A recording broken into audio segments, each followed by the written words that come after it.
Hello बच्चों, this is your very own pen physician and biology guru doctor Anshuman Agrawal. Once again good morning to all. तो बच्चों, हमारे जो one shot lectures हैं NEET biology के, उसमें लास्ट लेक्चर में हमने ऑर्गेनिजम्स एंड पॉपुलेशन का जो फर्स्ट पार्ट है उसका वन शॉट कंप्लीट किया था। बड़ा चैप्टर है, जो बड़े चैप्टर और इंपॉर्टेंट चैप्टर्स है बच्चों, मैं ऑलरेडी आपको बोल चुका हूं कि वहां पर हम दो पार्ट्स में उनको कंप्लीट करेंगे। एक पार्ट में अननेसेसरी घास काटने का कोई मतलब नहीं निकलता है। तो ये जो चैप्टर है बच्चों, ऑर्गेनिजम्स एंड पॉपुलेशंस, इसको एनसीईआरटी ने दो पार्ट में, एनसीईआरटी ने भी दो पार्ट में ही पढ़ा रखा है। जो फर्स्ट हाफ है इस चैप्टर का वो है ऑर्गेनिज्म एंड इट्स एनवायरनमेंट के बारे में, कि ऑर्गेनिज्म किस तरह से अपने आसपास के अबायोटिक एंड बायोटिक फैक्टर्स के साथ इंटरेक्ट करता है। पर्टिकुलरली वहां पर अबायोटिक फैक्टर्स का जो इंपैक्ट होता है ऑर्गेनिजम्स के ऊपर, उसको वहां पर एनसीईआरटी ने बताया और उस पार्ट को हम कंप्लीट कर चुके हैं। ठीक है, अब आज का जो वन शॉट है बच्चों, इसमें हम कंप्लीट करेंगे पॉपुलेशंस वाला पार्ट, जो कि सेकंड हाफ है इस चैप्टर का। तो स्टार्ट करते हैं बच्चों आज का वन शॉट लेक्चर। पर बिफोर स्टार्टिंग दैट, जिन बच्चों ने अभी तक चैनल को सब्सक्राइब नहीं करा, चैनल को सब्सक्राइब कर ले। यहाँ पर कंप्लीट नीट बायोलॉजी प्रिपरेशन आपकी होगी। दूसरा काम क्या करना है बच्चों, हर वीडियो के डिस्क्रिप्शन में हमारे टेलीग्राम ग्रुप का लिंक आपको मिल जाएगा, वहां से उसको ज्वाइन कर ले, क्योंकि वहां से आप डायरेक्टली अपने जो बायोलॉजी डाउट्स हैं मुझसे पूछ सकते हैं, मुझसे कनेक्ट हो सकते हैं। तीसरा काम क्या करना है बच्चों, हमारी जो नीट लर्निंग ऐप है, ई लर्निंग ऐप है बच्चों हमारी, सोचिंग SOCHING, उसको डाउनलोड कर ले, क्योंकि वहां पर आपको नीट प्रिपरेशन के लिए बहुत ही काम का स्टडी मटेरियल मिलेगा। ठीक है, तो स्टार्ट करते हैं बच्चों पॉपुलेशंस। पॉपुलेशंस में जो पहला टॉपिक आपको एनसीईआरटी ने दे रखा है, that is population attributes. In nature, we rarely find isolated single individuals of any species. Majority of them live in groups in a well-defined geographical area, share or compete for similar resources, potentially interbreed and thus constitute a population. तो यहाँ पर बच्चों आपको क्या दे रखा है, population की definition एक तरीके से दे रखी है। सिंपल शब्दों में यदि हम पॉपुलेशन की डेफिनेशन देखें तो क्या होगी बच्चों, एक पर्टिकुलर ज्योग्राफिकल एरिया में, ठीक है, एक पर्टिकुलर ज्योग्राफिकल एरिया में एक ही स्पीशीज के मिलते जुलते ऑर्गेनिजम्स जो आपस में सिमिलर कैरेक्टर्स को शेयर करते हैं और पोटेंशियली, मतलब they are capable of interbreeding with each other and can produce fertile offspring, है ना। यदि ये चीज कहीं है, एक ग्रुप है सिमिलर इंडिविजुअल्स का इन अ पर्टिकुलर ज्योग्राफिकल एरिया, एक ही स्पीशीज के जो आपस में इंटरब्रीड भी कर सकते हैं बच्चों, और खुद में एक दूसरे के साथ भी कंपीट करते हैं रिसोर्सेज के लिए, और बाकी के जो बायोटिक एंड अबायोटिक फैक्टर्स हैं बच्चों उनके आसपास के हैबिटेट में, ज्योग्राफिकल एरिया में, उनके साथ भी कंपीट करते हैं। This constitutes a population. For example, simple way में, इंडियन पॉपुलेशन, हम भारतीय हैं, है ना, तो हम क्या कहलाएंगे, इंडियन पॉपुलेशन। क्यों, एक पर्टिकुलर ज्योग्राफिकल एरिया में हम आपस में बहुत सारे कैरेक्टर्स शेयर करते हैं, कॉमन चीजें आपस में शेयर करते हैं ना, चाहे वो फिर लैंग्वेज की बात हो, बहुत सारी चीजें हम कह सकते हैं, एथनिसिटी की बात हो, बहुत सारी चीजें। ठीक है, आगे बात समझ में। इसी तरह से यूरोपियन कंट्रीज में जो European population, American population, African population, क्योंकि हर पर्टिकुलर ज्योग्राफिकल एरिया में आप जाएंगे तो वहां पर जो लोग रह रहे हैं, ठीक है, तो एक ही स्पीशीज में अलग अलग पॉपुलेशंस आपको देखने को मिलेगी। लेकिन हाँ, जब हम पॉपुलेशन की बात करें तो एक चीज हमेशा ध्यान रखना कि एक पॉपुलेशन में एक ही स्पीशीज के इंडिविजुअल्स होंगे, है ना। एक पॉपुलेशन में दो अलग अलग स्पीशीज के, एक से ज्यादा स्पीशीज के इंडिविजुअल्स कभी भी इंक्लूड नहीं होते। इस चीज का विशेष ध्यान रखें। तो यहां पर एक और चीज एनसीईआरटी क्या बोल रही है कि कोई भी ज्योग्राफिकल एरिया आप उठा लो, वहां पर यह पॉसिबल ही नहीं है कि सिर्फ एक सिंगल पॉपुलेशन रह रही हो। जैसे हम जस्ट इमेजिन करो कि आज आपके सिटी में सिर्फ और सिर्फ इंसान रह रहे हो।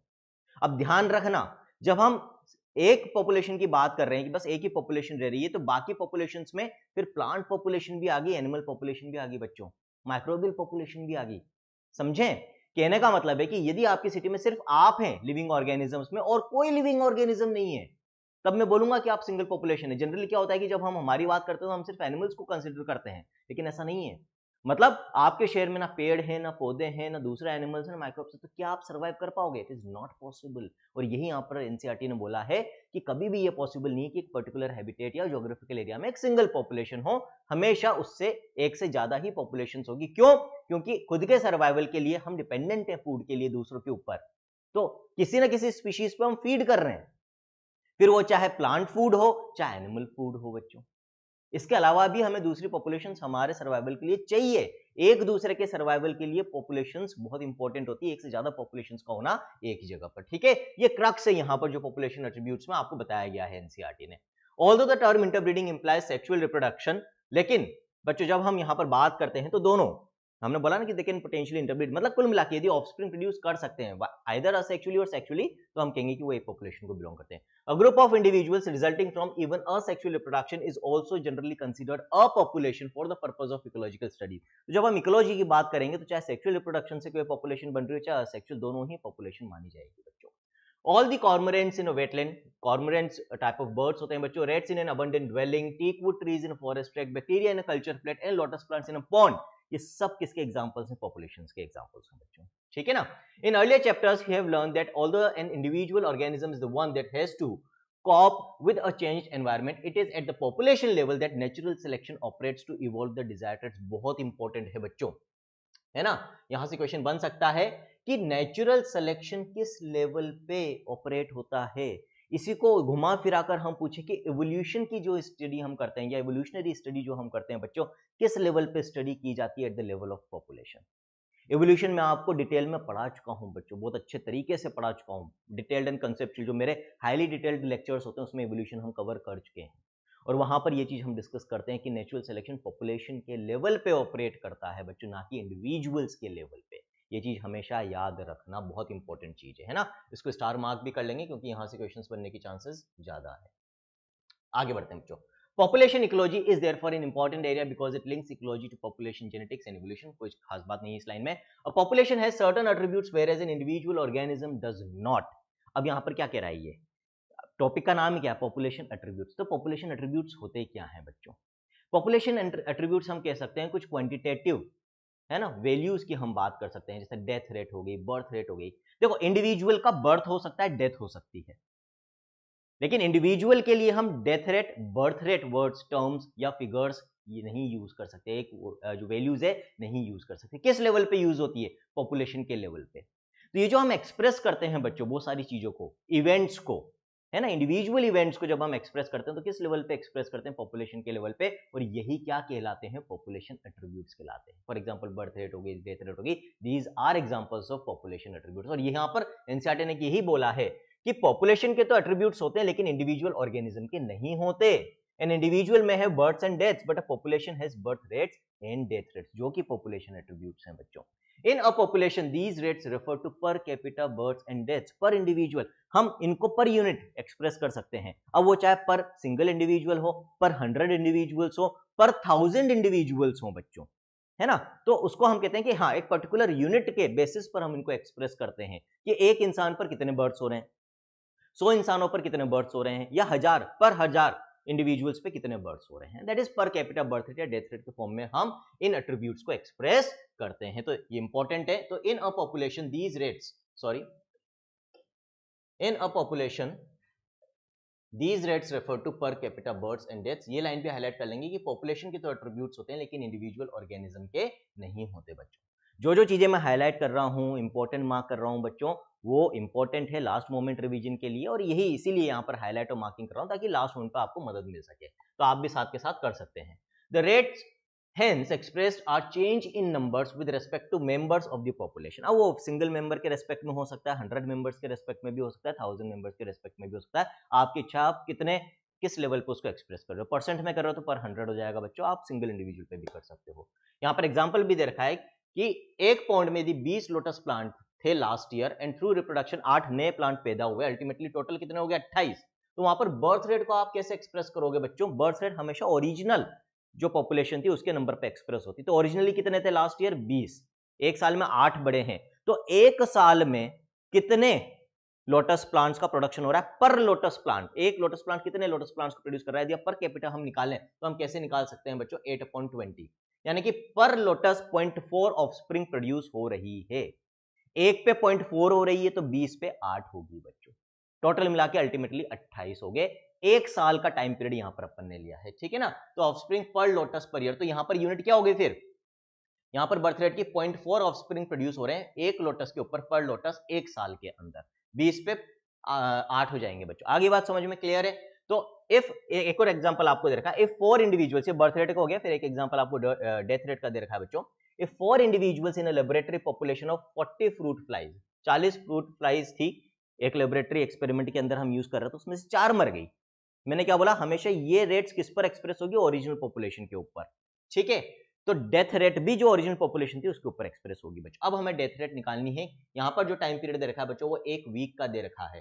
तो अब आप डेथ रेट कैसे निकालोगे? तो डेथ रेट हमें ओरिजिनल पे निकालनी, ध्यान रखना। कितनी मरी? 4। ओरिजिनली थी कितनी? 40। तो हर एक फ्रूट फ्लाई पर 1 वीक में 0.1 इंडिविजुअल की डेथ हो रही है। अब 0.1 तो पॉसिबल होता नहीं है, लेकिन जस्ट एक्सप्रेशन है। दिस इज एन एट्रीब्यूट बच्चों। आगे ये बात समझ में क्लियर है? तो 40 पे 4, आप 10 पे निकालोगे तो इंटू 10 कर दो आप। ये पर फ्रूट फ्लाई है, आपको पर 10 निकालनी है तो इंटू 10 करोगे तो हर 10 फ्रूट फ्लाई पे एक फ्रूट फ्लाई की डेथ हो रही है 1 वीक में। 20 पर 2 की हो रही है, 30 पे 3 की हो रही है और 40 पे 4 की हो रही है। आगे बात समझ में कैसे बर्थ रेट और डेथ रेट निकाली जाती है। क्वेश्चन आ सकता है, यहाँ से न्यूमेरिकल भी बन सकता है बच्चों, तो इसको इंपॉर्टेंट मार्क कर लें। आपको निकालना आना चाहिए कैसे आप बर्थ रेट और डेथ रेट निकालेंगे। कोई भी एग्जांपल आपको दे दिया जाए, कोई भी वैल्यूज यदि आपको दे दी जाए, तो मेन चीज याद रखना, जो कंफ्यूजन वहां पर होता है वो किस पे होता है कि हमें ओरिजिनल पे निकालनी है, फाइनल पॉपुलेशन के ऊपर निकालनी है। तो हमेशा ओरिजिनल नंबर जो था उसके ऊपर हम बर्थ रेट और डेथ रेट को निकालेंगे। Change upon original. परसेंट में यदि बाय चांस ऑप्शन दे दे तो इंटू 100 कर देना, आपको परसेंटेज में आंसर मिल जाएगा। सिंपल, ठीक। Another attribute characteristic of a population is sex ratio. जैसे बर्थ रेट है, डेथ रेट है, इसी तरह से एक और एट्रीब्यूट होता है बच्चों, दैट इज सेक्स रेशियो। ठीक है।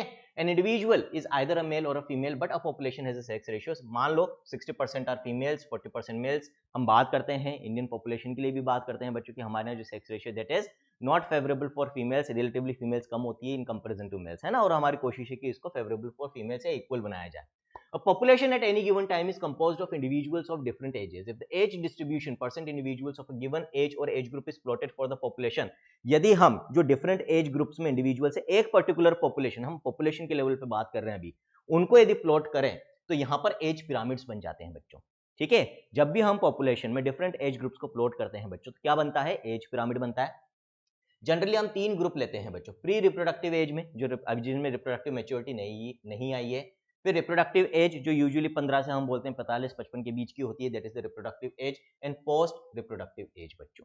ठीक है। ये 3 ग्रुप्स यूजुअली हम बनाते हैं। अब किस तरह का एज पिरामिड हमें यहाँ पर मिल रहा है बच्चों, उससे हम पता लगा सकते हैं कि जिस पॉपुलेशन को हम स्टडी कर रहे हैं वो पॉपुलेशन अभी एक्सपेंडिंग है, मतलब लगातार उसमें तेजी से बढ़त हो रही है, इंक्रीज हो रहा है नंबर ऑफ इंडिविजुअल्स में, या वो स्टेबल है, कांस्टेंट चल रहा है उसमें नंबर, या वो डिक्लाइनिंग है, मतलब नंबर कम हो रहा है। कैसे पता लगाएंगे बच्चों? मान लो कोई एज पिरामिड आपने बनाया, डिफरेंट ये जो 3 एज ग्रुप है उसमें आपने प्रोपोर्शनेट कर दिया है पॉपुलेशन को, या यहाँ पर प्लॉट करा है, ठीक है, एज पिरामिड के फॉर्म में। तो प्री रिप्रोडक्टिव एज में नंबर ऑफ इंडिविजुअल्स यदि बढ़ रहा है, इसका मतलब बर्थ्स ज्यादा हो रहे हैं। और जब प्री रिप्रोडक्टिव एज जो सेगमेंट है इसमें यदि इंडिविजुअल्स का नंबर बढ़ रहा है बच्चों, इस ग्रुप में नंबर ऑफ इंडिविजुअल्स बढ़ रहा है, तो ऑब्वियसली धीरे धीरे यही अल्टीमेटली रिप्रोडक्टिव फेज में जाएंगे, तो वो नंबर भी बढ़ेगा। वो नंबर बढ़ेगा तो फिर अगेन प्री रिप्रोडक्टिव एज वाला नंबर बढ़ेगा बच्चों। ये एक विशेष साइकिल है। तो इस तरह का ट्रेंड जिस पॉपुलेशन में मिलेगा, इसका मतलब वो एक्सपेंडिंग है, तेजी से बढ़ रही है।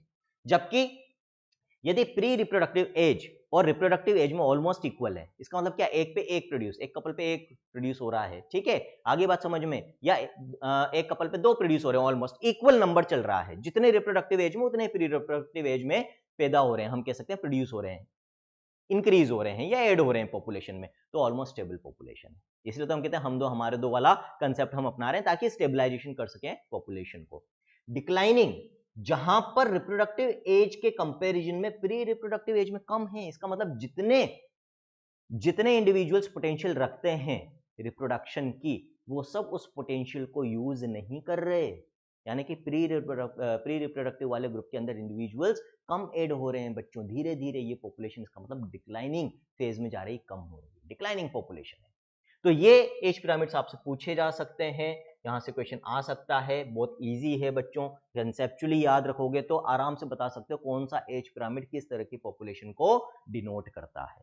मेनली किस पे फोकस करना है आपको? रिप्रोडक्टिव और प्री रिप्रोडक्टिव पे फोकस करना है। प्री रिप्रोडक्टिव रिप्रोडक्टिव से ज्यादा है तो एक्सपेंडिंग, दोनों बराबर हैं तो स्टेबल, और यदि प्री रिप्रोडक्टिव कम है रिप्रोडक्टिव वाले से तो फिर डिक्लाइनिंग पॉपुलेशन। सिंपल, ठीक है। लास्ट मोमेंट रिवीजन है बच्चों अपना, ये लास्ट मंथ बिफोर नीट है, तो जितनी चीजें सिंपल रखोगे उतना ही अच्छा है आपके लिए, है ना। और ये जो एनसीईआरटी वन शॉट्स हैं, इसीलिए इनमें मैं मोस्टली रेस्ट्रिक्टेड टू एनसीईआरटी रहता हूं, कोशिश करता हूं बाहर नहीं जाऊं। जो मेरे डिटेल्ड एंड कंसेप्चुअल लेक्चर्स हैं, जो बच्चे अभी 11th में मूव कर रहे हैं या अभी 11th से 12th में मूव कर रहे हैं, उनको मैं सजेस्ट करूंगा कि भाई आप एनसीईआरटी वन शॉट्स देखने के पहले जो मेरे डिटेल्ड एंड कंसेप्चुअल लेक्चर्स हैं बच्चों, जिनमें मैं खुद के हैंड रिटन नोट्स बनाकर आप लोगों को पढ़ाता हूं, उनको पहले देखें, क्योंकि एक्चुअली वो जरूरी है आपके बेसिक्स को क्लियर करने के लिए, स्ट्रॉन्ग करने के लिए। अल्टीमेटली उसके बाद फिर एनसीईआरटी में कुछ नहीं बचता, वो देख लिए तो एनसीईआरटी का कोई भी चैप्टर आप आधे घंटे के अंदर, 1 घंटे के अंदर रीड आउट करके पटक दोगे बच्चों, है ना। लेकिन हाँ, जो बच्चे अभी दे रहे हैं नीट, या जिनका लास्ट मोमेंट होता है, लास्ट के 2-4 महीने बचते हैं, उनके लिए मैं सजेस्ट करूंगा कि NCERT one shots are the best lectures, क्योंकि हमें पता है कि भाई मोर देन 90 क्वेश्चंस तो यहीं से आने हैं अब। हाँ, लेकिन जो ट्विस्टेड क्वेश्चंस होते हैं, थोड़े से ट्रिकी क्वेश्चंस होते हैं, डिफिकल्ट क्वेश्चंस होते हैं, जो एक्चुअली सिलेक्शन और रैंक दोनों डिसाइड करते हैं, उनको वही बच्चे सोल्व कर पाते हैं जिनके कंसेप्ट क्लियर होते हैं, जिसके लिए डिटेल लेक्चर्स देखना थोड़ा जरूरी होता है बच्चों। चलो, तो इस पैराग्राफ में आपको यही बता रखा है कि भाई ये जो एज पिरामिड्स हैं, इनकी मदद से कैसे इनको प्लॉट करते हैं और कैसे आप इनकी मदद से क्या निकाल सकते हो बच्चों कि क्या किस स्टेटस में भी पॉपुलेशन है। The size of the population tells us a lot about its status in the habitat. Whatever ecological processes we wish to investigate in a population, be it the outcome of competition with another species, the impact of predator or the effect of a pesticide application, we always evaluate them in terms of any change in the population size. अब यहाँ पर क्या कह रही है NCERT कि भाई किसी भी पॉपुलेशन की जो साइज है उसमें जो चेंजेस आ रहे हैं, भाई वो बढ़ रही है, वो स्टेबल है, वो घट रही है, उससे हम अंदाजा लगा सकते हैं कि भाई उस पॉपुलेशन का अपने हैबिटेट में दूसरे जो बायोटिक एंड अबायोटिक फैक्टर्स हैं उनके बीच में क्या स्टेटस है, वो वीक है, वो डोमिनेंट है, क्या है ना। यदि डोमिनेंट होगी तो एक्सपेंडिंग होगी, वो अपना आप को ज्यादा बचा पाएगी और ज्यादा प्रोड्यूस कर पाएगी। यदि वीक होगी तो डिक्लाइनिंग फेज में चली जाएगी, क्योंकि प्रेडेटर्स जो होंगे उसके ऊपर इसका मतलब ज्यादा फीड कर रहे हैं, उसको खत्म कर रहे हैं। आगे बात समझ में। लेकिन जब हम पॉपुलेशन साइज की बात करते हैं तो यहां पर आगे एनसीईआरटी बोलती है कि पॉपुलेशन साइज को जब हम एक्सप्रेस करते हैं तो ज्यादा बेटर टर्म होता है पॉपुलेशन डेंसिटी। क्यों, अभी आगे समझ में आ जाएगा बच्चों। The size in nature could be as low as less than like Siberian cranes and Bharatpur wetlands की यदि हम बात करें बच्चों, माइग्रेशन से जो आते हैं तो उनका नंबर 10 से भी कम होता है, ठीक है, तो वो भी एक पॉपुलेशन मानी जाएगी, दैट इज पॉपुलेशन साइज, ठीक है। और गो इनटू मिलियंस, यदि हम बात करें माइक्रोब्स की बात करें बच्चों, हम माइक्रोबियल लेवल पे यूनिसेलुलर ऑर्गेनिजम्स की बात करें या यूनिसेलुलर एल्गी की हम बात करें, तो फिर उनका नंबर तो मिलियंस में होता है एक छोटी सी जगह पर, वो भी लेकिन एक पॉपुलेशन है बच्चों। तो पॉपुलेशन साइज जब हम बात करें तो नंबर ऑफ इंडिविजुअल्स बस, लेकिन सिर्फ नंबर ऑफ इंडिविजुअल्स के बेसिस पर यदि आप चलोगे तो जब माइक्रोब्स की बात होगी तो आपके लिए यदि मैं कहूं कि आप पॉपुलेशन साइज निकालो, काउंटिंग करने बैठोगे जिंदगी निकल जाएगी, काउंट नहीं कर पाओगे, मिलियंस और बिलियंस में उनका नंबर होगा। आगे बात समझ में। तो प्रैक्टिकली भी हम बात करें तो ये व्यवहारिक नहीं है कि भाई हम जब पॉपुलेशंस की साइज को एक्सप्रेस कर रहे हैं तो नंबर ऑफ इंडिविजुअल्स को वहां कंसीडर करें। ज्यादा बेटर वे क्या है और ज्यादा सही वे भी क्या है, population size technically called population density. और जब डेंसिटी की बात कर रहे हैं बच्चों तो यूजुअली हम जब डेंसिटी की बात करते हैं तो पर यूनिट वॉल्यूम की हम बात करते हैं, यहां पर यूजुअली पर यूनिट एरिया की बात होगी बच्चों, ठीक है। तो डेजिग्नेटेड एज एन, तो जब भी हम पॉपुलेशन साइज की बात करेंगे हम क्या टर्म यूज करते हैं, पॉपुलेशन डेंसिटी टर्म यूज करते हैं। उसके लिए क्या सिंबल यूज करते हैं बच्चों, कैपिटल एन यूज करते हैं। It need not necessarily be measured in numbers only, although total numbers is generally the most appropriate measure of population density, it is in some cases either meaningless या practical नहीं होता क्योंकि difficult to determine होता है, जैसे मैंने अभी example दिया था in case of microbes बच्चों। in an area if there are, अब यहाँ पर देखो एक बहुत ही प्रैक्टिकल एग्जांपल दिया, मान लो एक एरिया जहां पर 200 कैरेट ग्रास है, पार्थेनियम स्टेरोफोरस प्लांट्स हैं, but only a single huge banyan tree with large canopy, stating that the population density of banyan is low relative to that of carrot grass amounts to underestimating the enormous role of the banyan in that community। यहां पर क्या बोला, मान लो एक particular geographical area है छोटा सा, जहां पर एक तो बनियन ट्री है ना, और 20 कैरेट ग्रास के प्लांट्स हैं। अब नंबर के हिसाब से मैं चलूं तो उस हिसाब से देखा जाए तो बनियन ट्री तो एक ही है, कैरेट ग्रासेस 20 है, तो मेरे हिसाब से देखा जाए तो वहां पर उस जो वो जो पर्टिकुलर हैबिटेट है वहां पर कैरेट ग्रासेस का जो इकोलॉजिकल रोल है वो ज्यादा बड़ा होना चाहिए in comparison to banyan tree. लेकिन बायोमास के हिसाब से मैं देखूं तो बनियन ट्री जो इतना बड़ा है, जिसका बायोमास उन 20 प्लांट्स के कंपैरिजन में कई गुना ज्यादा है ना, और जो कई स्पीशीज के साथ को इवॉल्व हो रहा है, एक्चुअली कई स्पीशीज उस पर डिपेंडेंट है, चाहे वो माइक्रोब्स की हो चाहे दूसरे एनिमल्स की हो बच्चों, ठीक है। तो फिर वहां पर किसका रोल, इकोलॉजिकल रोल ज्यादा बड़ा है, बनियन ट्री का। तो यहां पर फिर मेरे को किस हिसाब से एक्सप्रेस करना चाहिए था, ज्यादा बेटर वे क्या था, तो in such cases the percent cover or biomass is a more meaningful measure of the population size.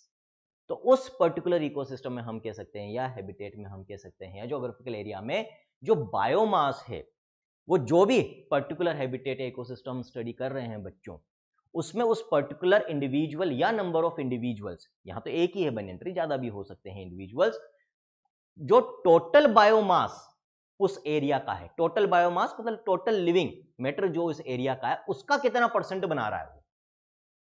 यहां पर यदि हम देखेंगे इन दोनों को यदि कंसिडर करें, कैरेट ग्रास को और बनियन ट्री को, 20 वो है, एक वो है, तो भी more than 90% of the biomass दोनों के बीच में कौन होगा, किसका होगा, बनियन ट्री का होगा बच्चों। आगे बात समझ में, इसीलिए पॉपुलेशन डेंसिटी टर्म ज्यादा एप्ट है, ज्यादा अप्रोप्रिएट है यहां पर। क्लियर, ये चीज आपके दिमाग में डाउट नहीं रहना चाहिए, बिल्कुल क्लियर कर लेना बच्चों। आगे बात करते हैं। Total number is again not an easily adoptable measure if the population is huge and counting is impossible or very time consuming, जैसा भी मैंने आपको बताया था यदि हम माइक्रोब्स के लेवल पे बात करें तो। Sometimes for certain ecological investigations there is no need to know the absolute population densities, relative densities of the purpose equally well. ये भी जरूरी नहीं है कि हर बार हम एब्सोल्यूट जो टोटल बायोमास रेशियो है या प्रोपोर्शन है एक पर्टिकुलर इकोसिस्टम में वो निकालें, वो जरूरी नहीं है बच्चों, है ना। रिलेटिव डेंसिटी भी आप निकाल सकते हो। फॉर इंस्टेंस एग्जांपल दे रखा है, the number of fish caught per trap is good enough measure of its total population density in the lake. एक लेक है, अब उसके अंदर मेरे को कोई पर्टिकुलर फिश है ना, पर्टिकुलर स्पीशीज ऑफ फिश है, उसकी पॉपुलेशन है, उसकी मुझे डेंसिटी निकालनी है। अब कायदे से तो क्या होना चाहिए कि जितनी भी उस स्पीशीज की फिशेज उस पॉन्ड के अंदर है, मैं उन सब का या तो नंबर काउंट करूं या फिर उनका बायोमास, टोटल बायोमास मेरे को पता हो, जो प्रैक्टिकली अगेन पॉसिबल नहीं है भाई। उसकी जगह मैं क्या कर सकता हूं कि एक पर्टिकुलर एरिया लेक का डिमार्केट करके वहां से मैं ट्रैप करूं फिशेस को, वहां से उस पर्टिकुलर एरिया से मेरे को जितनी फिशेज या वॉल्यूम ऑफ वाटर से मेरे को जितनी फिशेज मिल रही है उनका मैं बायोमास निकाल लूं और उसको total volume of the lake से मल्टीप्लाई करूं, टोटल बायोमास मिल जाएगा मेरे को। तो रिलेटिव डेंसिटी यहां पर मैंने निकाली। आगे बात समझ में, तो हमेशा जरूरी नहीं कि हम एब्सोल्यूट डेंसिटी निकालें, रिलेटिव डेंसिटी से भी हमारा काम चल सकता है। We are mostly obliged to estimate population sizes indirectly without actually counting them or seeing them. The tiger, कई जगह पर तो हम एक्चुअल इंडिविजुअल्स को बिना देखे ही पॉपुलेशन डेंसिटी भी निकालते हैं। फॉर एग्जांपल यहां पर दे रखा है बच्चों, the tiger census in our national parks and tiger reserves is often based on pug marks and fecal pellets. तो जैसे कुछ एनिमल्स के केसेस में जिनको एक्चुअली सामने प्रत्यक्ष रूप से ढूंढना और देखना और पकड़ना मुश्किल होता है, जैसे टाइगर के बारे में बात करें, लायंस के बारे में हम बात करें, तो यूजुअली हम उनको कैसे, उनकी पॉपुलेशन डेंसिटी या साइज कैसे निकालते हैं, उनके फुटप्रिंट्स को, पग मार्क्स को देख के, उनके फीकल पैलेट्स को, फीकल मटेरियल जो है उसके बेसिस पर साइंटिफिक में वहां पर फिर पॉपुलेशन साइज या डेंसिटी निकाली जाती है। क्लियर, तो पॉपुलेशन एट्रीब्यूट्स समझ में आगे होंगे। अब हम बात करेंगे बच्चों सेकंड टॉपिक की यहाँ पर पॉपुलेशन के अंदर, दैट इज पॉपुलेशन ग्रोथ, और फिर आगे बात होगी बच्चों इंटरैक्शंस के बारे में। ठीक है, तो the size of a population for any species is not a static parameter. बहुत सिंपल सी चीज है, सबको पता है भाई कि भाई ये तो पॉसिबल ही नहीं कि किसी भी पॉपुलेशन की साइज जो नंबर ऑफ इंडिविजुअल्स उसमें है या फिर हम बायोमास की बात करें वो कांस्टेंट रह सके, घटती बढ़ती रहती है, कई बार बढ़ जाती है, कई बार घट जाती है, कई बार स्टेबल रहती है कुछ समय के लिए। लेकिन जब स्टेबल भी रहती है तो भी डायनेमिक है। स्टेबल का मतलब क्या है, जितने equal number of births and deaths हो रही है, लेकिन डायनेमिसिटी तो है वहां पर, कुछ एलिमिनेट हो रहे हैं और कुछ ऐड हो रहे हैं बच्चों। It keeps changing with time depending on various factors including food availability, predation, pressure and adverse weather. ये सारे factors होते हैं जो population size के ऊपर impact डालते हैं। In fact, it is these changes in population density that give us some idea of what is happening to the population, whether it is flourishing or declining, है ना। इनसे हम अंदाजा भी लगा सकते हैं, पता लगा सकते हैं कि भाई population के ऊपर क्या impact आ रहा है। Clear? आगे बात करते हैं बच्चों। Whatever might be the ultimate reasons, the density of a population in a given habitat during a given period fluctuates due to changes in 4 basic process. कुल मिलाकर अब ये आपको 4 basic processes याद रखने हैं जो responsible होते हैं for fluctuations in the population size. Population size में घटने और बढ़ने के लिए जो responsible होते हैं वो 4 basic process तो आपको मिलेंगे ही मिलेंगे, जो main factors होते हैं। एक है natality यानी कि birth, mortality यानी कि death, obviously, ठीक है। Immigration and E migration, immigration एक पॉपुलेशन में दूसरे किसी ज्योग्राफिकल एरिया से नए इंडिविजुअल्स का ऐड होना, या ई माइग्रेशन जस्ट उल्टा होता है, एक पॉपुलेशन में से कुछ इंडिविजुअल्स का दूसरी जगह पर चले जाना, है ना। ये चारों चीजें बहुत बेसिक से प्रोसेस हैं, आप सब समझते हैं, और इनका इंपैक्ट पॉपुलेशन साइज के ऊपर होता है। नेटेलिटी, मोर्टेलिटी, इमिग्रेशन, इमाइग्रेशन का जो बेसिक मीनिंग है वो मैंने भी आपको बता ही दिया है, that is more than sufficient. आगे बढ़ते हैं। तो यहाँ पर देखो आपको एक डायग्राम भी दे रखा है, डायग्राम बेस्ड क्वेश्चन आ सकते हैं नीट के अंदर, तो आपको पता होना चाहिए। नेटेलिटी रेफर्स टू बर्थ, इसलिए उसको बी से रिप्रेजेंट किया है बच्चों। Mortality refers to death, D से रिप्रेजेंट किया है। इमिग्रेशन को आई से, और ई माइग्रेशन को ई से रिप्रेजेंट किया है। ई माइग्रेशन एंड मोर्टेलिटी यानी कि डेथ, ये डिक्रीज करेंगे पॉपुलेशन को, क्योंकि यहां से नंबर कम हो रहा है इंडिविजुअल्स का। और जो इमिग्रेशन है बच्चों, इसमें addition of individuals from another geographical area into the population of the same species की हम बात कर रहे हैं बच्चों। और नेटिलिटी यानी कि बर्थ, उसकी वजह से भी एड ऑन हो रहे हैं मेंबर्स, तो ये दोनों इंक्रीज इन द पॉपुलेशन के लिए रिस्पॉन्सिबल। दो फैक्टर्स ऐसे हैं जिनसे पॉपुलेशन इंक्रीज, पॉपुलेशन डेंसिटी या साइज बढ़ रहा है बच्चों। दो ऐसे हैं जिसकी वजह से कम हो रहा है। पॉपुलेशन डेंसिटी को वापस से रिकॉल कर लें कि किससे रिप्रेजेंट करते हैं, कैपिटल एन से रिप्रेजेंट करते हैं बच्चों, ठीक है। अब यहां पर थोड़ी सी मैथ्स हम कह सकते हैं कि आ जाती है, लेकिन बहुत सिंपल वे में समझोगे तो बहुत आसान है बच्चों। So if n is the population density, जैसा हमने बोला कि पॉपुलेशन डेंसिटी को हम n से रिप्रेजेंट कर रहे हैं बच्चों, ठीक है।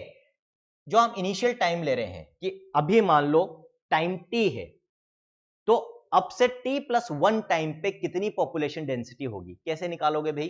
तो ये n t+1 टाइम पे जो population density that is represented by capital N t+1। अभी जो at time T population density उसको हम रिप्रेजेंट कर रहे हैं कैपिटल एन टी से, ठीक है। ये अभी की पॉपुलेशन डेंसिटी है, ये फाइनल पॉपुलेशन डेंसिटी है एट टाइम t+1। क्या चेंजेस होगा? जो भी चेंज होगा उसको हम कैसे रिप्रेजेंट कर सकते हैं? दो फैक्टर्स ऐसे हैं, natality and sorry natality and immigration, जिससे पॉपुलेशन बढ़ रही है। और दो फैक्टर्स ऐसे हैं, मोर्टेलिटी यानी कि डेथ एंड ई माइग्रेशन, जिससे पॉपुलेशन डेंसिटी में कमी आ रही है, ठीक है। इन दोनों को साथ में ऐड कर लो, इसकी वजह से कितने ऐड हुए, इन दोनों को साथ में ऐड कर लो कितने कम हुए, इसमें से इसको माइनस कर दो। आगे बात समझ में। यदि ये दोनों मिलाकर इन दोनों से ज्यादा हैं तो इसका मतलब nt+1 nt से ज्यादा होगी, t+1 टाइम पे जो पॉपुलेशन डेंसिटी होगी वो आज के टाइम t से ज्यादा होगी। क्लियर है? यदि ये दोनों कम है इनसे तो इसका मतलब डेथ और इमाइग्रेशन ज्यादा हो रहा है, बर्थ और इमिग्रेशन मिलाकर दोनों डेथ और इमाइग्रेशन से कम है। इस केस में nt+1 जो होगी वो nt से कम, यानी कि t+1 टाइम पे पॉपुलेशन डेंसिटी कम हो जाएगी बच्चों। सिंपल, आगे बात समझ में, ठीक है। तो ये वाली ये जो फॉर्मूला है बच्चों यहाँ पर, ये आपको अच्छे से याद रखना, इंपॉर्टेंट है, पूछा जाता है आपसे। कंसेप्चुअली याद रखोगे तो रटना ही नहीं पड़ेगा, बहुत सिंपल सा है, बहुत सिंपल सा कंसेप्ट है यहाँ पर, है ना। You can see from the above equation that population density will increase if the number of births plus the number of immigrants is more than the number of deaths plus the number of immigrants. Under normal conditions, births and deaths are the most important factors influencing. ज्यादा जो impact होता है किसी भी population के ऊपर वो usually births और डेथ्स का होता है। हाँ, जो नई पॉपुलेशन होती है यूजुअली वहां पर इमिग्रेशन भी एक इंपॉर्टेंट फैक्टर बन जाता है, लेकिन एक बार एक ज्योग्राफिकल एरिया में कुछ लंबा समय हो जाता है पॉपुलेशन को, तो फिर इमिग्रेशन और ई माइग्रेशन के कंपेरिजन में जो मेजर फैक्टर्स अफेक्ट करते हैं पॉपुलेशन डेंसिटी को, they are births and deaths, याद रखना बच्चों, ठीक है। ग्रोथ मॉडल्स की हम बात करेंगे कि भाई कौन कौन से growth models usually population show करती है। मेनली दो ग्रोथ मॉडल्स शो करेगी बच्चों, एक तो एक्सपोनेंशियल या ज्योमेट्रिक पैटर्न शो करेगी, या फिर लॉजिस्टिक ग्रोथ शो करती है। दोनों में क्या डिफरेंस है देखते हैं, ठीक है। तो ग्रोथ मॉडल्स की हम बात करते हैं। यूजुअली जो प्रैक्टिकल होता है, सबसे पहले तो ये याद रख लो, जो प्रैक्टिकल ग्रोथ मॉडल होता है वो यूजुअली लॉजिस्टिक होता है। मोस्ट ऑफ द पॉपुलेशन जो है वो क्या शो करेगी आपको, लॉजिस्टिक ग्रोथ पैटर्न शो करेगी, ग्रोथ मॉडल शो करेगी बच्चों। क्यों, अभी आगे देखेंगे। Does the growth of a population with time show any specific and predictable pattern? We have been concerned about unbridled human population growth and problems. Unbridled का मतलब uncontrolled। तो हमारी जो ह्यूमन पॉपुलेशन है वो लगातार तेजी से बहुत ज्यादा बढ़ रही है बच्चों, और ऑलरेडी हम बहुत ज्यादा परेशान हैं इस चीज से। बहुत सारी चीजें प्रयत्न हमने कर लिए लेकिन कंट्रोल नहीं कर पा रहे हैं। तो ऑलरेडी ये जो ग्रोथ मॉडल्स पॉपुलेशन शो करती है कि भी हम देख रहे हैं कई कंट्रीज ऐसी है जिनकी पॉपुलेशन का जो ग्रोथ मॉडल है वो ऐसा है कि या तो पॉपुलेशन स्टेबलाइज्ड है या कम हो रही है। तो वहां पर भी हम स्टडी करते हैं कि भाई ऐसा क्या हो रहा है वहां पर जिसकी वजह से जो है जो ग्रोथ मॉडल है वहां का वो सही है, जो होना चाहिए, है ना, वो हमारे काम की चीज है। तो यहाँ पर यदि हम ग्रोथ मॉडल को अच्छे से स्टडी करते हैं, this can be of use to us in controlling our human population, ठीक है। तो unbridled human population growth and problems created by it in our country, and it is therefore natural for us to be curious if different animal populations in nature behave the same way or show some restraints on growth. Not only human populations in other countries, but कई दूसरे animals की जो population है वहां पर भी favourable growth model देखने को मिलता है, जो कि एनवायरमेंट के हिसाब से हम बात करें तो, नेचर के हिसाब से हम बात करें तो एप्ट है। मतलब वहां पर लॉजिस्टिक ग्रोथ मॉडल है जहां पर एक कंट्रोल है ना, ठीक है। Perhaps we can learn a lesson or two from nature on how to control population growth. सबसे पहले हम बात करेंगे एक्सपोनेंशियल ग्रोथ मॉडल की बच्चों। Resource, food and space availability is obviously essential for the unimpeded growth of a population. बिना control के तेजी से पॉपुलेशन ग्रोथ के लिए दो इंपॉर्टेंट रिसोर्स होते हैं, रहने के लिए जगह और खाने के लिए खाना। यदि ये दोनों रिसोर्सेज अनलिमिटेड वे में अवेलेबल हैं तो यूजुअली जो मॉडल यहां पर हमें मिलेगा वो कौन सा मिलेगा बच्चों, एक्सपोनेंशियल ग्रोथ मॉडल मिलेगा। कारण फिर पॉपुलेशन साइज रुकने का कोई कारण ही नहीं है। आगे बात समझ में, रिसोर्सेज की अनएंडिंग अवेलेबिलिटी है, तो ideally when resources in the habitat are unlimited each species has the ability to realize fully its innate potential to grow in number as Darwin. हम इवोल्यूशन में पढ़ भी चुके हैं बच्चों, नेचुरल सिलेक्शन में, natural selection theory of Darwinism या Darwinism के अंदर डार्विन ने क्या बोला था कि हर स्पीशीज क्या कोशिश करती है, उसके इंडिविजुअल्स क्या कोशिश करते हैं कि अपने नंबर को ज्यादा से ज्यादा बढ़ाया जाए। हर पॉपुलेशन की कोशिश होगी कि अपनी साइज को बढ़ाया जाए, और साइज बढ़ाने के लिए रिसोर्सेज चाहिए, खाने के लिए खाना चाहिए, रहने के लिए जगह चाहिए। आगे बात समझ में, यदि रिसोर्सेज जितनी एक पर्टिकुलर ज्योग्राफिकल एरिया में जितनी भी पॉपुलेशंस हैं, उन पॉपुलेशंस को जो रिसोर्सेज चाहिए यदि उनकी अनएंडिंग या अनलिमिटेड अवेलेबिलिटी हो बच्चों, हर पॉपुलेशन अपना नंबर मैक्सिमली इंक्रीज करेगी, कोशिश करेगी मैक्सिमली इंक्रीज करने की, ठीक है। लेकिन आगे क्या होगा देखते हैं। Then the population grows in an exponential, तो यदि ऐसा हो जाए जो एक्चुअली प्रैक्टिकली पॉसिबल नहीं होता, कारण है कि जो रिसोर्सेज हमें चाहिए उनमें से कई रिसोर्सेज दूसरी पॉपुलेशंस के भी इंपॉर्टेंट रिसोर्सेज हैं, वो भी हमारे साथ कॉमनली उनको शेयर करते हैं, जिसकी वजह से उनके और हमारे बीच में क्या होगा, कंपटीशन जनरेट होगा, और वहीं पर एक लिमिट लग जाएगी भाई, ठीक है। लेकिन यदि मान लो ऐसा होता है कि unending availability, unlimited availability of the resources है, तो वहां पर एक्सपोनेंशियल या ज्योमेट्रिक फैशन में पॉपुलेशन ग्रो करेगी बच्चों, एक्सपोनेंशियल ग्रोथ मॉडल होगा। If in a population of size and the birth rates, total number of births per capita या are represented as B, and death rates को हम represent कर रहे हैं बच्चों बाय डी, है ना, बर्थ रेट को रिप्रेजेंट कर रहे हैं बी से, देन द इंक्रीज और decrease in an during a unit time period जो हमने लिया है टी, है ना। चेंज, ये dn by dt किसको रिप्रेजेंट कर रहा है, आप पढ़ते हो बच्चों differentiation, dn by dt represent कर रहा है चेंज इन पॉपुलेशन डेंसिटी पर यूनिट टाइम, ठीक है। टाइम के रेस्पेक्ट में हम चेंज इन पॉपुलेशन को dn by dt से रिप्रेजेंट कर रहे हैं। आप कैसे निकाल सकते हो, सिंपल सी चीज है, birth rate minus death rate, इससे इंक्रीज हो रही है इससे डिक्रीज हो रही है, इनटू, क्योंकि ये पर इंडिविजुअल है बच्चों, तो टोटल पॉपुलेशन डेंसिटी पे यदि हमें चेंज निकालना है तो ये तो पर इंडिविजुअल आएगा, जो भी चेंज आएगा उसको इनटू एन कर देंगे, तो टोटल पॉपुलेशन के रेस्पेक्ट में जो चेंज आ रहा है in a particular time period T, वो हमें यहां पर मिलेगा। आगे बात समझ में, तो यहां पर b माइनस डी को हम रिप्रेजेंट करते हैं किससे, स्मॉल r से, याद रखना बच्चों, किससे रिप्रेजेंट कर रहे हैं बच्चों, हम इसको r से रिप्रेजेंट करते हैं, ठीक है। क्या होता है बच्चों r का मतलब intrinsic rate of natural increase, simple सी चीज है भाई, b माइनस डी क्या है, birth rate minus death rate, birth rate ज्यादा होगी यदि डेथ रेट से, तो यहां पर पॉपुलेशन इंक्रीज हो रही है, इसीलिए हमने इसको क्या बोला, intrinsic rate of natural increase, जो नेचुरल इंक्रीज होने की रेट है भाई उसको रिप्रेजेंट कर रही है। यदि, और इंक्रीज कब होगी, जब डेथ रेट ज्यादा होगी, जो यूजुअली देखा जाता है होती है। आगे बात समझ है, तो हम अल्टीमेटली हमारी जो इक्वेशन यहां पर बनेगी वो क्या बन रही है, dn by dt is equal to small r into capital N, ठीक है। Small r intrinsic rate of natural increase, n is the population density, dn by dt is the change in population density या size पर unit time in a particular time period बच्चों, ठीक है। The r in this equation with respect to time, अभी तो यहां पर हमें एक पर्टिकुलर टाइम पीरियड में निकालेंगे तो इंटीग्रेट करना पड़ेगा फिर इसको।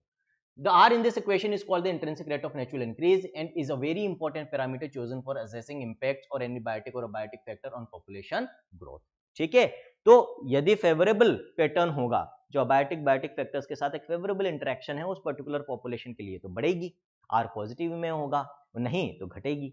आगे बात समझ में, to give you some idea about the magnitude of R values for the Norway rate, the R is 0.015 and for the floor beetle it is 0.12, है ना। तो देखो जिसका R ज्यादा होगा उसमें change in population per unit time ज्यादा होगा बच्चों। In 1981 the R value for human population India was, तो ये आप याद रख सकते हो, पूछ जा सकती है कि 1981 में ह्यूमन पॉपुलेशन की जो आर वैल्यू थी इंडिया में वो कितनी थी बच्चों, ठीक है। The above equation describe the exponential or geometric growth pattern of population and results in a J shaped curve, तो ये जो पैटर्न बच्चों आपको यहाँ पर मिल रहा है, अभी हमने क्या इक्वेशन निकाली थी, dn by dt is equal to r into n, है ना, ये किसको रिप्रेजेंट कर रहा है बच्चों, this represents exponential growth model, जहां पर किस तरह का कर्व देखने को मिल रहा है, जे अल्फाबेट के शेप का कर्व आपको देखने को मिलता है।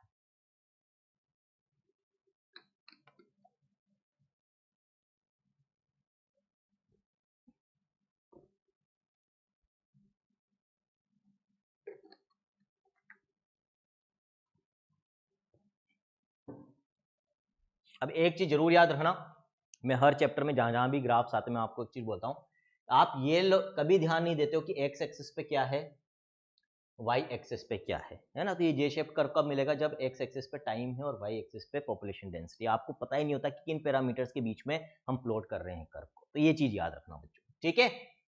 So the above equation describes the exponential or geometric growth pattern of a population and results in a J-shaped curve. Important है बच्चों, J-shaped curve मिलेगा आपको exponential या geometric growth pattern के अंदर.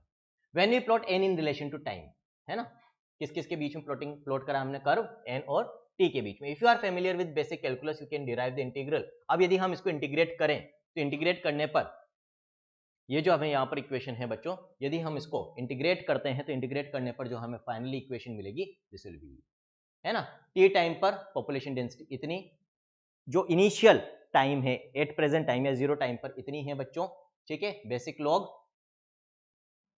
की पावर आर टी, क्लियर, ठीक है। तो population density after time T, population density at time zero है, intrinsic rate of natural increase है, the base of natural log है बच्चों, इसकी वैल्यू होती है 2.71828, ये सब आपको पता है, फिजिक्स में बहुत कॉमनली आप यूज करते हो बच्चों, इंटीग्रेशन डिफरेंशिएशन मेरे से ज्यादा बेटर जानते हो।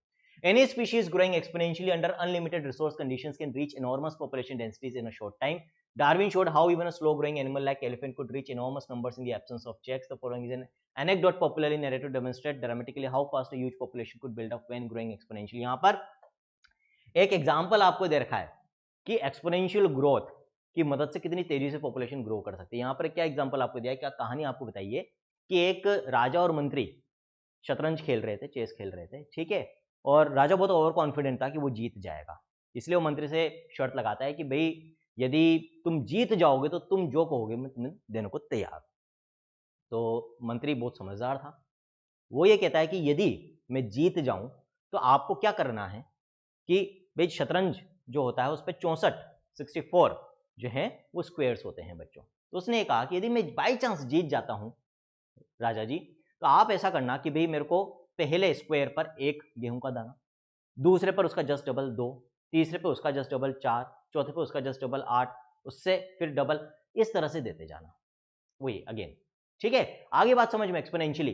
तो राजा ने इस पर बहुत ज्यादा कुछ विचार, उसको लगा यार कितने से दाने होंगे अल्टीमेटली 64 खानों में, मैं डबल भी करता जाऊंगा तो हर बार, ठीक है। उसने कहा ठीक है कोई दिक्कत नहीं है मेरे को भाई, मान लिया उसने। अब हुआ ये कि बाई चांस किस्मत से मंत्री जी जीत गए। अब भाई साहब राजा ने कहा भाई गेहूं ले आओ, उन्होंने तो सोचा शायद थोड़े से की जरूरत पड़ेगी, थोड़े से मंगवाए। जब रखना चालू करा, काउंटिंग करनी चालू करी हर स्क्वायर के हिसाब से, अल्टीमेटली आधे बोर्ड तक पहुंचते पहुंचते राजा जी की हालत खराब थी कि पूरे राज्य का गेहूं भी 64 खानों को फिल करने के लिए इनकम्प्लीट पड़ेगा, कम पड़ेगा। ये एक्सपोनेंशियल ग्रोथ के रिजल्ट्स होते हैं। आगे बात समझ में क्लियर है, ठीक है। तो ये आपको पूरा यहां पर एक एग्जांपल दे रखा है। दूसरा जो पैटर्न, जो प्रैक्टिकल में कहूंगा कि ग्रोथ पैटर्न होता है, वो लॉजिस्टिक ग्रोथ पैटर्न होता है बच्चों। No population of any species in nature has at its disposal. क्यों इसको मैं प्रैक्टिकल बोल रहा हूं, क्योंकि कायदे से देखा जाए, प्रैक्टिकली बात करें हम, तो ये पॉसिबल नहीं है कि किसी भी जगह पर किसी भी एक पर्टिकुलर पॉपुलेशन को जो रिसोर्सेज चाहिए वो उसको अनलिमिटेड वे में, अनएंडिंग वे में अवेलेबल हो। हमेशा उसको दूसरों के साथ कहीं ना कहीं कॉम्पिटिशन फेस करना ही पड़ेगा। There will be a limitation in the availability of resources बच्चों, ठीक है। This leads to competition between individuals for limited resources. Eventually the fittest individual will survive and reproduce. The governments of many countries have also realized this fact and introduced various restraints with the view to limit human population growth. In nature, a given habitat has enough resources to support किसी भी particular geographical area की यदि मैं बात करूं बच्चों, तो उस पर्टिकुलर ज्योग्राफिकल एरिया की कैरिंग कैपेसिटी होती है। कैरिंग कैपेसिटी का मतलब the maximum number of organisms जो वो सपोर्ट कर सकता हो लिविंग ऑर्गेनिजम्स को। क्यों? क्योंकि हर पर्टिकुलर एरिया में जो अवेलेबिलिटी ऑफ रिसोर्सेज होगी बच्चों, वो लिमिटेड ही तो होगी ना, एक लिमिट है उसकी, अनलिमिटेड तो हो नहीं सकती, है ना। यहाँ पर कैरिंग कैपेसिटी वर्ड काम में आएगा अभी। Beyond which no further growth is possible. तो एक लिमिटेशन है क्या कि भाई इतने मैक्सिमम नंबर ऑफ इंडिविजुअल्स को कोई पर्टिकुलर ज्योग्राफिकल एरिया सपोर्ट कर सकता है। इन द सेम वे जब हम अर्थ, टोटल हमारे प्लेनेट की बात करते हैं तो बच्चों हमारे अर्थ की बायोस्फीयर की भी कैपेसिटी है जिसको हम क्रॉस कर रहे हैं, एक्चुअली इनफैक्ट कर चुके हैं, ये मान लो, वो तो ठीक है चल रहा है। तो इसलिए तो हम कहते हैं कि भाई कभी भी जो ये पूरा का पूरा हम कह सकते हैं कि एक जो बायोस्फीयर का एक हार्मोनियस सिस्टम बना हुआ है, कभी भी क्रैश हो सकता है बच्चों। जरूरी है अब हमारी पॉपुलेशन के ऊपर लगाम लगाना, पॉपुलेशन साइज के ऊपर। Beyond which no further growth is possible, let us call this limit as nature's carrying capacity, जिसको हम किससे रिप्रेजेंट करते हैं बच्चों, कैसे रिप्रेजेंट करते हैं, एक पर्टिकुलर एक हैबिटेट में एक पर्टिकुलर पॉपुलेशन यानी कि एक पर्टिकुलर स्पीशीज, हर स्पीशीज की कैरिंग कैपेसिटी है, उस पर्टिकुलर हैबिटेट की उस स्पीशीज के लिए कैरिंग कैपेसिटी है। ठीक है, अलग अलग स्पीशीज के लिए उस हैबिटेट की कैरिंग कैपेसिटी अलग अलग होगी, कारण हर पॉपुलेशन की जो रिक्वायरमेंट्स है वो अलग अलग है बच्चों। यदि मैं माइक्रोब्स के लेवल पे बात करूं तो इंडिविजुअल माइक्रोब की जो रिक्वायरमेंट है, चाहे न्यूट्रिशन रिक्वायरमेंट की मैं बात करूं, वो एक इंसान से कितनी कम है, तो उनकी कैरिंग कैपेसिटी ज्यादा होगी, उनका नंबर हमारे कंपैरिजन में ज्यादा होगा पर्टिकुलर हैबिटेट के अंदर। इसीलिए मैंने क्या बोला, ये क्वेश्चन आ सकता है कि एक हैबिटेट की क्या सभी स्पीशीज के लिए कैरिंग कैपेसिटी एक जैसी? नहीं भाई, स्पीशीज या पॉपुलेशन के लेवल पे ही हम इसको डिफाइन कर रहे हैं। हर स्पीशीज या पॉपुलेशन के लिए जो हैबिटेट की कैरिंग कैपेसिटी होती है यानी कि के वैल्यू होती है वो अलग अलग होती है बच्चों। A population growing in a habitat with limited resources show initially a lag phase। अब यहां पर बच्चों होता क्या है, पहले जब लॉजिस्टिक ग्रोथ पैटर्न हम देखते हैं या कर्व देखते हैं, पहले एक लेग फेज, शुरुआत में स्लो ग्रोथ होगी, फिर एक एक्सीलरेशन का फेज आएगा, तेजी से ग्रोथ होगी, और फिर एक वापस से स्टेबलाइजेशन की तरफ चली जाएगी, पॉपुलेशन डिक्रीज आएगा, डिक्लाइन आएगा और फिर स्टेबल हो जाएगी। ये एक टिपिकल लॉजिस्टिक ग्रोथ पैटर्न देखने को हमें मिलता है बच्चों। तो population growing in habitat with limited resources show initially a lag phase, पहले एक सबसे पहले लैग फेज आएगा बच्चों, followed by a phase of acceleration. ठीक है, जहां पर वो रैपिडली मल्टीप्लाई करते हैं, पहले अपने आप को प्रिपेयर कर रहे हैं for multiplication, that is the lag phase, then rapidly multiply करते हैं, फिर जैसे जैसे रिसोर्सेज की अवेलेबिलिटी कम होती जाती है तो एक डिसिलरेशन एंड डिक्रीजिंग फेज आता है, और फाइनली जब कैरिंग कैपेसिटी पर पहुंच जाएंगे तो स्टेबल हो जाएगी। ठीक है, क्लियर है। तो when the population density reaches the carrying capacity, stable हो जाती है, असिम्प्टोट हो जाती है। Plot of N in relation to time T, again हम यहां पर देख रहे हैं, अब यहां पर जो हमें कर्व मिलेगा लॉजिस्टिक ग्रोथ कर्व, वो कैसा मिलेगा बच्चों, सिग्मोइड। जो एक्सपोनेंशियल ग्रोथ कर्व था दैट वाज जे शेप, याद रखना logistic growth curve is sigmoid यानी कि एस शेप का मिल रहा है बच्चों, पहले lag, then increase, then decrease and then stable हो जाएगा, असिम्प्टोट हो जाएगा बच्चों।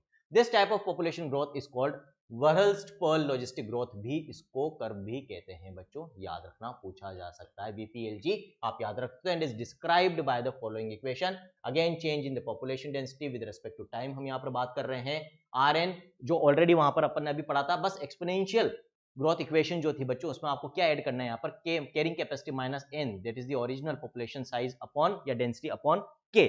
अब देखो सिंपल सा, इसको कैसे याद रखोगे, अब जब ये एन विल रीच के, है ना, आगे बात समझ में, तो फिर इसका मतलब क्या है, उसके बाद फिर वो जो है कि एक असिम्प्टोट हो जाएगी पॉपुलेशन, कैरिंग कैपेसिटी रीच हो गई तो फिर तो मामला ही खत्म है भाई, उसके बाद फिर अब पॉपुलेशन को सपोर्ट नहीं कर सकता वो हैबिटेट। क्लियर है बात, इसीलिए तो इसको ऐसे आप याद रख सकते हो बच्चों कि ये एन जो है ये के तक नहीं पहुंचना चाहिए, कोशिश ये होनी चाहिए हमारी, नहीं तो फिर बर्बादी है। क्लियर, ठीक। तो dn by dt is equal to rn into k minus n upon k, यहाँ पर n is the population density at time t, intrinsic rate of natural increase, and k is the carrying capacity. Since resources for growth for most animal populations are finite and become limiting sooner or later, the logistic growth model is considered a more realistic one। इसीलिए इसको हम realistic और practical growth pattern मानते हैं in comparison to exponential। आगे बात समझ में, उसके बाद एक छोटा सा टॉपिक है लाइफ हिस्ट्री वेरिएशन, और फिर हम बात करेंगे बच्चों इंटरेक्शंस की। Populations evolve to maximize their reproductive fitness, also called Darwinian fitness. जब भी हम बात करते हैं बच्चों फिटनेस की, चाहे वो एवोल्यूशन की बात हो, चाहे इकोलॉजी की बात हो, तो हम मेनली रिप्रोडक्टिव फिटनेस की बात करते हैं, और वो डिपेंड करती है लाइफ स्पेन के ऊपर, जो डिपेंड करता है सर्वाइवल पे। जितना ज्यादा सर्वाइवल उतना लंबा लाइफ स्पेन, जितना लंबा लाइफ स्पेन होगा उतना ही ज्यादा रिप्रोडक्टिव कैपेसिटी हम कह सकते हैं, या एक टाइम रिप्रोडक्टिव पीरियड मिलेगा इंडिविजुअल को अपना नंबर इंक्रीज करने के लिए, उतनी ज्यादा उसकी रिप्रोडक्टिव फिटनेस या ओवरऑल फिटनेस हम कह सकते हैं बच्चों। और इसको ही हम किससे रिप्रेजेंट कर रहे हैं, एक तरह से आर से। यदि आर ज्यादा है, आर क्या है, जो नेचुरल इंक्रीज होने की इंट्रिंसिक जो नेचुरल रेट है, इनहेरेंट रेट है बच्चों, है ना, intrinsic rate for natural increase जो हमने बोला है, तो वो कब ज्यादा होगी, जब बर्थ रेट डेथ रेट से ज्यादा हो। R is what, B minus D. और बर्थ रेट कब ज्यादा होगी, जब वो इंडिविजुअल जिस हैबिटेट में वो रह रहा है वहां पर रहने के लिए फिट है, उसका सर्वाइवल ज्यादा है, लाइफ स्पेन ज्यादा है, और ज्यादा अच्छे से रिप्रोड्यूस कर पा रहा है, ज्यादा नंबर में रिप्रोड्यूस कर पा रहा है इन the habitat in which they live. In a particular set of selection pressures, organisms evolve towards the most efficient reproductive strategy. Some organisms breed only once in their lifetime. तो ऐसा नहीं है ना, कि भाई आप कंटिन्यूअसली ब्रीड कर रहे हो तो ही आपकी फिटनेस ज्यादा है। फ्रीक्वेंसी ऑफ ब्रीडिंग से आपकी कभी भी यहां पर जो ये फिटनेस, डार्विनियन फिटनेस हम कहते हैं, वो कभी भी डिफाइन नहीं होगी। ठीक है, क्यों? क्योंकि सबका अपना अपना एक फिजियोलॉजी है, उस हैबिटेट में एक इकोलॉजिकल रोल है और अकॉर्डिंगली सबने जो मोस्ट सुटेबल पैटर्न है उसको अपना रखा है, वो यहाँ पर एनसीईआरटी बताना चाह रही है। फॉर एग्जाम्पल कि भाई कई ऑर्गेनिजम्स तो ऐसे हैं जो पूरे लाइफ टाइम में ही सिर्फ एक बार ब्रीड करते हैं। Some organisms breed only once in the life time. For example Pacific salmon fish यहाँ पर, और बैम्बू का एग्जाम्पल आपको दे रखा है बच्चों, इंपॉर्टेंट है ये examples, but still they are surviving, वो एक्सटिंक्ट नहीं हो रहे हैं, है ना? उनके लिए सुटेबल यही है, उनकी फिजियोलॉजी के हिसाब से, इकोलॉजिकल रिलेशनशिप्स के हिसाब से। while others breed many times during their lifetime, most birds and mammals, ठीक है, some produce a large number of small size offspring while others produce a small number of large size offspring। तो variations खूब मिलेंगे आपको reproductive pattern के अंदर, और सब जो पैटर्न्स हैं बच्चों वो अपनी अपनी स्पीशीज के लिए ये मान के चलिए इवॉल्व हुए हैं वो विद द टाइम। तो यूजुअली इवोल्यूशन किस चीज को फेवर करता है? जो उस पर्टिकुलर पॉपुलेशन स्पीशीज के लिए फेवरेबल हो, है ना? यूजुअली नेचर फेवरेबल चेंजेस को ही सेलेक्ट करती है, नेचुरल सिलेक्शन हम पढ़ चुके हैं इवोल्यूशन के अंदर, ठीक है? So, which is desirable for maximizing fitness? Ecologists suggest that life history traits of organisms have evolved in relation to the constraints imposed। अब देखो यहाँ पर, तो एक्चुअली जो पैटर्न है जो मोस्ट डिजायरेबल या फेवरेबल है मैक्सिमम फिटनेस के लिए, वो कैसे डिसाइड हो रहा है कि over the time, over the period of time, इतने लाखों हजारों सालों से जो हम इवॉल्व हो रहे हैं, हमारे ऊपर क्या रेस्ट्रिक्शंस लग रहे हैं, हमारे लिए क्या अनफेवरेबल फैक्टर्स हैं, क्या फेवरेबल फैक्टर्स हैं, अल्टीमेटली उसके हिसाब से हमारा रिप्रोडक्टिव पैटर्न डिसाइड होता है बच्चों, वो इवॉल्व हो रहा है बच्चों। Evolution of life history trait, इनको हम लाइफ हिस्ट्री ट्रेट्स कहते हैं बच्चों, in different species is currently an important area of research being conducted by ecologists. ठीक है, तो किस तरह के ट्रेट्स डेवलप होंगे, that will depend on the course of evolution, जिसके दौरान डिफरेंट फैक्टर्स का हमारे ऊपर इंपैक्ट आया है। अकॉर्डिंगली हमारे life history traits nature select करती है बच्चों। अल्टीमेटली मैं कहूंगा कि सबसे इंपॉर्टेंट पार्ट जो है इस चैप्टर का from the questions point of view वो आ गया, इसलिए इसको बच्चों हम 5 स्टार मार्क कर लेंगे। मोस्ट ऑफ द क्वेश्चंस जो इस चैप्टर से पूछे जाते हैं वो यहीं से पूछे जाते हैं, ठीक है? पॉपुलेशन इंटरेक्शंस से यूजुअली क्वेश्चंस ज्यादा आते हैं बच्चों, तो ये हमें अच्छे से पता होना चाहिए। देखते हैं,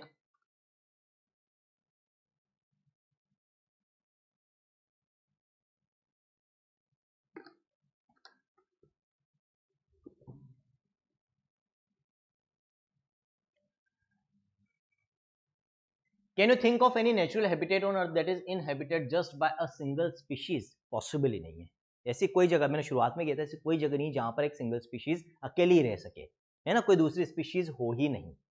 क्यों? क्योंकि उसकी जो रिक्वायरमेंट्स है, चाहे वो फूड की रिक्वायरमेंट हो या दूसरी रिक्वायरमेंट्स हो, उसके लिए दूसरी स्पीशीज का वहां पर पॉपुलेशन का होना जरूरी है। वही यहाँ पर इस पैराग्राफ में आपको बता रखा है बच्चों, है ना? यहाँ पर सिंपल सा ये बता रखा है कि भाई एक अकेली स्पीशीज एक जगह पर नहीं रह सकती, उसको दूसरी स्पीशीज भी चाहिए। इंटर स्पेसिफिक इंटरेक्शंस, और इसीलिए दो स्पीशीज डेफिनेटली आपस में एक पर्टिकुलर ज्योग्राफिकल एरिया में हैबिटेट में जो भी स्पीशीज रह रही है वो आपस में इंटरेक्ट भी कहती है। इन इंटरेक्शंस को हम क्या कहेंगे? इंटर स्पेसिफिक इंटरेक्शंस बच्चों। तो inter specific interactions arise from the interaction of populations of two different species, they could be beneficial, detrimental और न्यूट्रल, तीनों तरीके के हो सकते हैं। किसी के लिए नुकसानदायक, किसी के लिए बेनिफिशियल, और कोई नुकसान कोई फायदा कुछ नहीं हो रहा, न्यूट्रल इंटरेक्शन भी हो सकता है, ठीक है? फॉर द स्टडी पर्पस हम क्या करते हैं, जो बेनिफिशियल, यदि किसको फायदा हो रहा है इंटरेक्शन से तो उसको हम प्लस से डिनोट करते हैं, यदि किसको नुकसान हो रहा है उसको माइनस से डिनोट करते हैं, और कोई फायदा कोई नुकसान नहीं हो रहा तो उसको हम जीरो से रिप्रेजेंट करते हैं बच्चों। और उस बेसिस पर यहां पर 6 तरह के इंटरेक्शंस हैं बच्चों, ठीक है? इन 6 इंटरेक्शंस में आपको कुछ कुछ एग्जांपल्स दे रखे हैं हर इंटरेक्शन में, क्योंकि we are revising at the last, मतलब एक तरह से लास्ट मोमेंट रिवीजन के हिसाब से बच्चों इस समय हम रिवाइज कर रहे हैं। तो आपको मेनली जो फोकस करना है वो इस टेबल के ऊपर फोकस करना है और एग्जांपल्स याद रखना है, दैट्स इट। इससे ज्यादा अभी और दिमाग लगाने की जरूरत नहीं है, क्वेश्चन ये बनेंगे।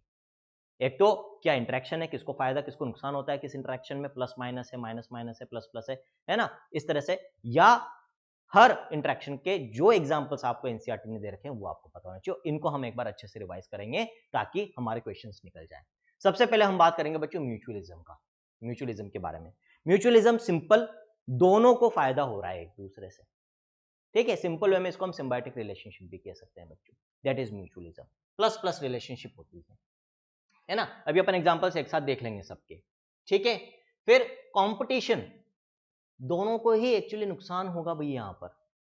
ऑब्वियसली जब दो जने आपस में कंपीट करते हैं तो एक पर्टिकुलर कॉमन रिसोर्स के लिए कर रहे होंगे ना, है ना? तो अब उस कॉमन रिसोर्स की जब लिमिटेड अवेलेबिलिटी है, दोनों आपस में उसके लिए लड़ेंगे तो दोनों को ही नुकसान होगा भाई वहां पर। That is the minus minus relationship, that is competition. Predation और पैरासिटिज्म यदि हम बात करें बच्चों यहां पर, तो बेनिफिट और हार्म के हिसाब से दोनों में एक तरह का इंटरेक्शन देखने को मिलता है, दैट इज एक को बेनिफिट होता है और एक को नुकसान होता है। तो फिर अंतर क्या है प्रिडेशन और पैरासिटिज्म में? देखो, एक स्पीशीज को यहां पर दोनों में ही फायदा हो रहा है और एक एक स्पीशीज को दोनों में ही नुकसान हो रहा है। तो प्रिडेशन का मतलब तो क्या है कि शेर ने हिरण का शिकार किया, दैट इज प्रिडेशन बच्चों, क्लियर है। लेकिन पैरासिटिज्म का मतलब क्या है? पैरासिटिज्म का मतलब होता है कि मेरी इंटेस्टाइन के अंदर round worm, common round worm Ascaris रह रहा है, जो मेरी इंटेस्टाइन को नुकसान पहुंचा रहा है, मेरे शरीर को नुकसान पहुंचा रहा है, खुद के लिए शेल्टर रहने की जगह भी ले ली उसने और खाना भी वहां से ले रहा हूं। तो अंतर क्या हुआ? जो होस्ट यहां पर भाई एक स्पीशीज में हो गया, दूसरी एस्केरिस हो गई।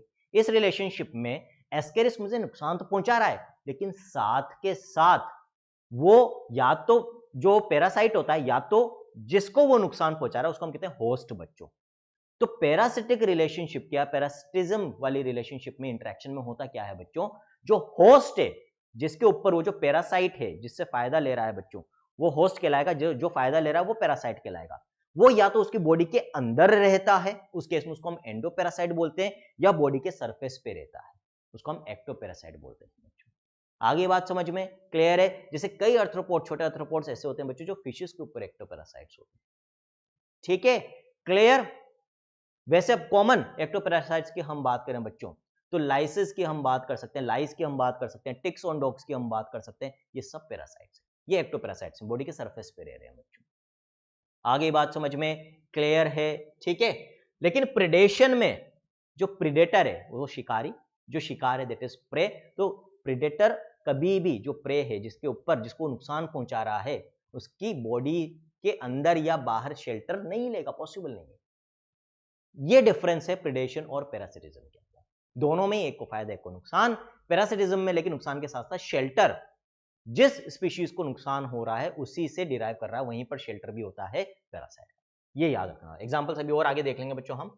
फिर कमेंसलिज्म और अमेंसलिज्म साथ में याद रखेंगे हम। क्यों? क्योंकि इन दोनों में ही एक एक स्पीशीज ऐसी होती है जिनको ना कोई फायदा ना कोई नुकसान। लेकिन कमेंसलिज्म में क्या हो रहा है? एक स्पीशीज को बेनिफिट हो रहा है, जबकि अमेंसलिज्म उल्टा है बच्चों, एक स्पीशीज को नुकसान। तो एक को बेनिफिट, दूसरे को कुछ ना फायदा ना नुकसान, दैट इज कमेंसलिज्म। एक को नुकसान, दूसरे को कोई फायदा कोई नुकसान नहीं, दैट इज अमेंसलिज्म। अब अपन एग्जांपल्स देख सकते हैं बच्चों, ठीक है। सबसे पहले अपन प्रिडेशन की बात करते हैं बच्चों यहां पर। तो प्रिडेशन में पहली बात तो सिर्फ एनिमल्स की बात नहीं करें, प्रिडेशन हर लेवल पे, प्लांट्स के केस में भी प्रिडेशन होगा। यदि मैं कुछ फल सब्जी खा रहा हूं दैट इज आल्सो प्रिडेशन, क्योंकि खा तो लिविंग ऑर्गेनिज्म को ही रहा हूं ना बच्चों। तो पहली चीज तो प्रिडेशन की डेफिनेशन दिमाग में क्लियर होनी चाहिए जनरली, क्योंकि जब भी प्रिडेशन दिमाग में आता है तो सबसे पहले शेर और हिरण ही आता है और एनिमल्स ही आते हैं प्रिडेशन के केस में। लेकिन पहली चीज तो एनसीईआरटी ने यही क्लियर करी है कि you can think of predation is nature transferring high trophic levels when we think of predator and prey most probably is the tiger, but a sparrow eating, देखो यहां पर है ना, but a sparrow eating any seed is no less a predator. वो भी एक predator ही sparrow seed का, क्योंकि प्लांट्स भी तो लिविंग ऑर्गेनिजम्स हैं, ठीक है, पहली चीज। दूसरी चीज, प्रिडेशन को नुकसानदायक मानते हैं ज्यादातर बच्चे, या लगता है हमें सोचने सिंपल वे में लगता है यार ये तो नुकसानदायक है, क्यों फालतू में शिकार हो रहा है, लेकिन वो जरूरी है, क्योंकि हम अल्टीमेटली फूड के लिए किस पे डिपेंडेंट है? प्लांट्स के ऊपर, that is the ultimate source of food हमारे लिए। और उससे हायर लेवल्स पे जो एनर्जी ट्रांसफर है वो वहां पर कौन रोल प्ले कर रहा है? प्रेडेटर्स से तो रोल प्ले कर रहे हैं। हिरण ने पौधे खाए, लेकिन वहां से पौधों की जो एनर्जी हिरण तक ट्रांसफर हुई है वो हायर ट्रॉफिक लेवल पे कैसे जाएगी? जब शेर उसका शिकार करेगा बच्चों, है ना। तो यहां पर वो चीज भी यहां पर एनसीईआरटी ने बोली है कि you can think of predation as nature's way of transferring to higher trophic levels the energy fixed by plants. Plants में फोटोसिंथेसिस से जो एनर्जी फिक्स हुई है वो हर्बीवोर्स के प्रिडेशन के थ्रू, या प्लांट्स के जो डायरेक्टली हम प्रिडेशन कर रहे हैं, है ना, प्लांट्स को कंज्यूम कर रहे हैं, उससे तो ट्रांसफर ऑफ एनर्जी हो रहा है भाई, ठीक है। तो प्रिडेशन की ये सिग्निफिकेंस है इकोलॉजी के अंदर, ठीक है, क्लियर है। अब यहां पर आपसे एग्जांपल्स की ऐसी कोई खास बात है नहीं, प्रिडेशन बहुत सिंपल सी चीज है। लेकिन एक चीज जो यहां पर बताई है वो बहुत इंपॉर्टेंट है बच्चों, वो देख लेते हैं एक बार पढ़ लेते हैं फटाफट ताकि ठीक रहेगा। Besides acting as conduits for, conduits हम कहते हैं mediator for energy transfer across trophic levels, predators play other important roles also. They keep prey population under control, but for predators, prey species could achieve very high population densities and cause ecosystem instability. एक और important role क्या है predators का? यदि predators नहीं होंगे तो जिन organisms के ऊपर वो प्रिडेट कर रहे थे, जिनका वो शिकार कर रहे थे, उनकी जो नंबर है वो बहुत तेजी से बढ़ जाएगा और एक इंस्टेबिलिटी कॉज होगी इकोसिस्टम में बच्चों। तो प्रेज का जो पर्टिकुलर स्पीशीज है जिनके ऊपर प्रेडेटर प्रेडेट कर रहा है, उनके नंबर को कंट्रोल करने के लिए भी प्रेडेटर की प्रेजेंस जरूरी है। कारण मान लो मैंने, अब आप सोचोगे सर प्रेडेटर हट गया तो कोई बात नहीं, बढ़ जान दो, उनके लिए तो फायदेमंद है प्रे के लिए, उनके लिए भी नुकसानदायक है। यदि उनका नंबर अनकंट्रोल्ड वे में इंक्रीज होगा, तो अभी हमने थोड़ी देर पहले क्या बोला था, हर पर्टिकुलर स्पीशीज ऑफ पॉपुलेशन के लिए एक पर्टिकुलर ज्योग्राफिकल एरिया की कैरिंग कैपेसिटी होती है, और एक अनइनहिबिटेड अनइम्पेडेड ग्रोथ चालू हो जाएगी, अनकंट्रोल्ड ग्रोथ चालू है, नंबर इंक्रीज होना चालू हो जाएगा, तो एक ऐसी लिमिट आ जाएगी वो खुद अपने आप में मारकाट मचा देंगे, इंट्रा स्पेसिफिक कंपटीशन बहुत ज्यादा बढ़ जाएगा। इंट्रा स्पेसिफिक का मतलब खुद की स्पीशीज के मेंबर्स के बीच में कंपटीशन इतना बढ़ जाएगा कि हो सकता है कि वो स्पीशीज जो है वो एलिमिनेट हो जाए, वहां से एक्सटिंक्ट हो जाए बच्चों। तो एक बैलेंस बनाने के लिए प्रेडेटर का होना भी जरूरी है और प्रे का होना भी जरूरी है ना। जो भी चल रहा है वो सब जरूरी है भाई, नेचर ने सोच समझ के बनाया सब कुछ। तो when certain exotic species are introduce, तो इसमें क्या बोला है, एक एग्जांपल आपको दिया है कि कई बार हम क्या करते हैं कि मान लो एक पर्टिकुलर ज्योग्राफिकल एरिया में कोई ऐसी एक्सोटिक यानी कि ऐसी स्पीशीज जो वहां की एक्चुअली नेचुरल नहीं है, बाहर की कोई स्पीशीज जब इंट्रोड्यूस कर देते हैं तो नेचुरली वहां पर उसका कोई प्रेडेटर नहीं होता है कई बार, क्योंकि एक्चुअली उस इकोसिस्टम को या हैबिटेट को बिलोंग ही नहीं करती थी। और ऐसे केस में कई बार उनका नंबर्स बहुत तेजी से बढ़ने लग जाता है। वहां पर एग्जांपल आपको दिया है बच्चों प्रिकली पियर कैक्टस का, है ना। इसको ऑस्ट्रेलिया में इंट्रोड्यूस किया गया था, जो एक्चुअली वहां का नेचुरल नेटिव नहीं था, है ना, ओरिजिनली वहां का नहीं था, तो इसीलिए वहां पर इसका कोई प्रेडेटर नहीं था, तो तेजी से धड़ल्ले से प्रिकली पियर कैक्टस वो तेजी से बढ़ गया, millions of hectares of land को उसने ऑक्यूपाई कर लिया। ठीक है, प्रोडक्टिव था नहीं तो बहुत तगड़ी प्रॉब्लम होगी। अल्टीमेटली क्या करना पड़ा वहां पर कि उन इस प्रिकली पियर कैक्टस को कंट्रोल करने के लिए एक पर्टिकुलर टाइप की मोथ को वहां पर इंट्रोड्यूस करना पड़ा, जो उसके ऊपर फीड करती थी बच्चों। वहीं से लाए जहां से ये नेचुरली बिलोंग करता था, उस स्पीशीज को भी वहां पर इंट्रोड्यूस करा, तब जाके उस बायोलॉजिकल कंट्रोल से कंट्रोल हुआ, और किसी तरीके से कंट्रोल ही नहीं हुआ बच्चों, है ना। यहाँ पर आपको दे भी रखा है आगे, अभी ये देखो, finally the invasive cactus was brought under control only after cactus feeding predator a moth from its natural habitat was introduced into the country. Clear है, ठीक है। बायोलॉजी इन ह्यूमन वेलफेयर में अपन पढ़ते भी हैं बच्चों, जो अपन बायोलॉजिकल कंट्रोल एजेंट्स पढ़ते हैं, तो biological control methods adopted in agricultural pest control are based on the ability of the predator to regulate the prey population, है ना, इसी पे डिपेंडेंट होता है, इसी पे वो बेस्ड होता है। Predators also help in maintaining species diversity in a community by reducing the intensity of competition among competing, वही जो अभी मैंने आपको बताया था, एक डाइवर्सिटी एक बैलेंस मेंटेन रहेगा यदि प्रेडेटर है तो। ठीक है, इन द रॉकी यहाँ पर एक और एग्जांपल आपको दे रखा है, तो मैंने बोला था एग्जांपल्स हमें याद रखने हैं, तो एक एग्जांपल तो ये हो गया बच्चों,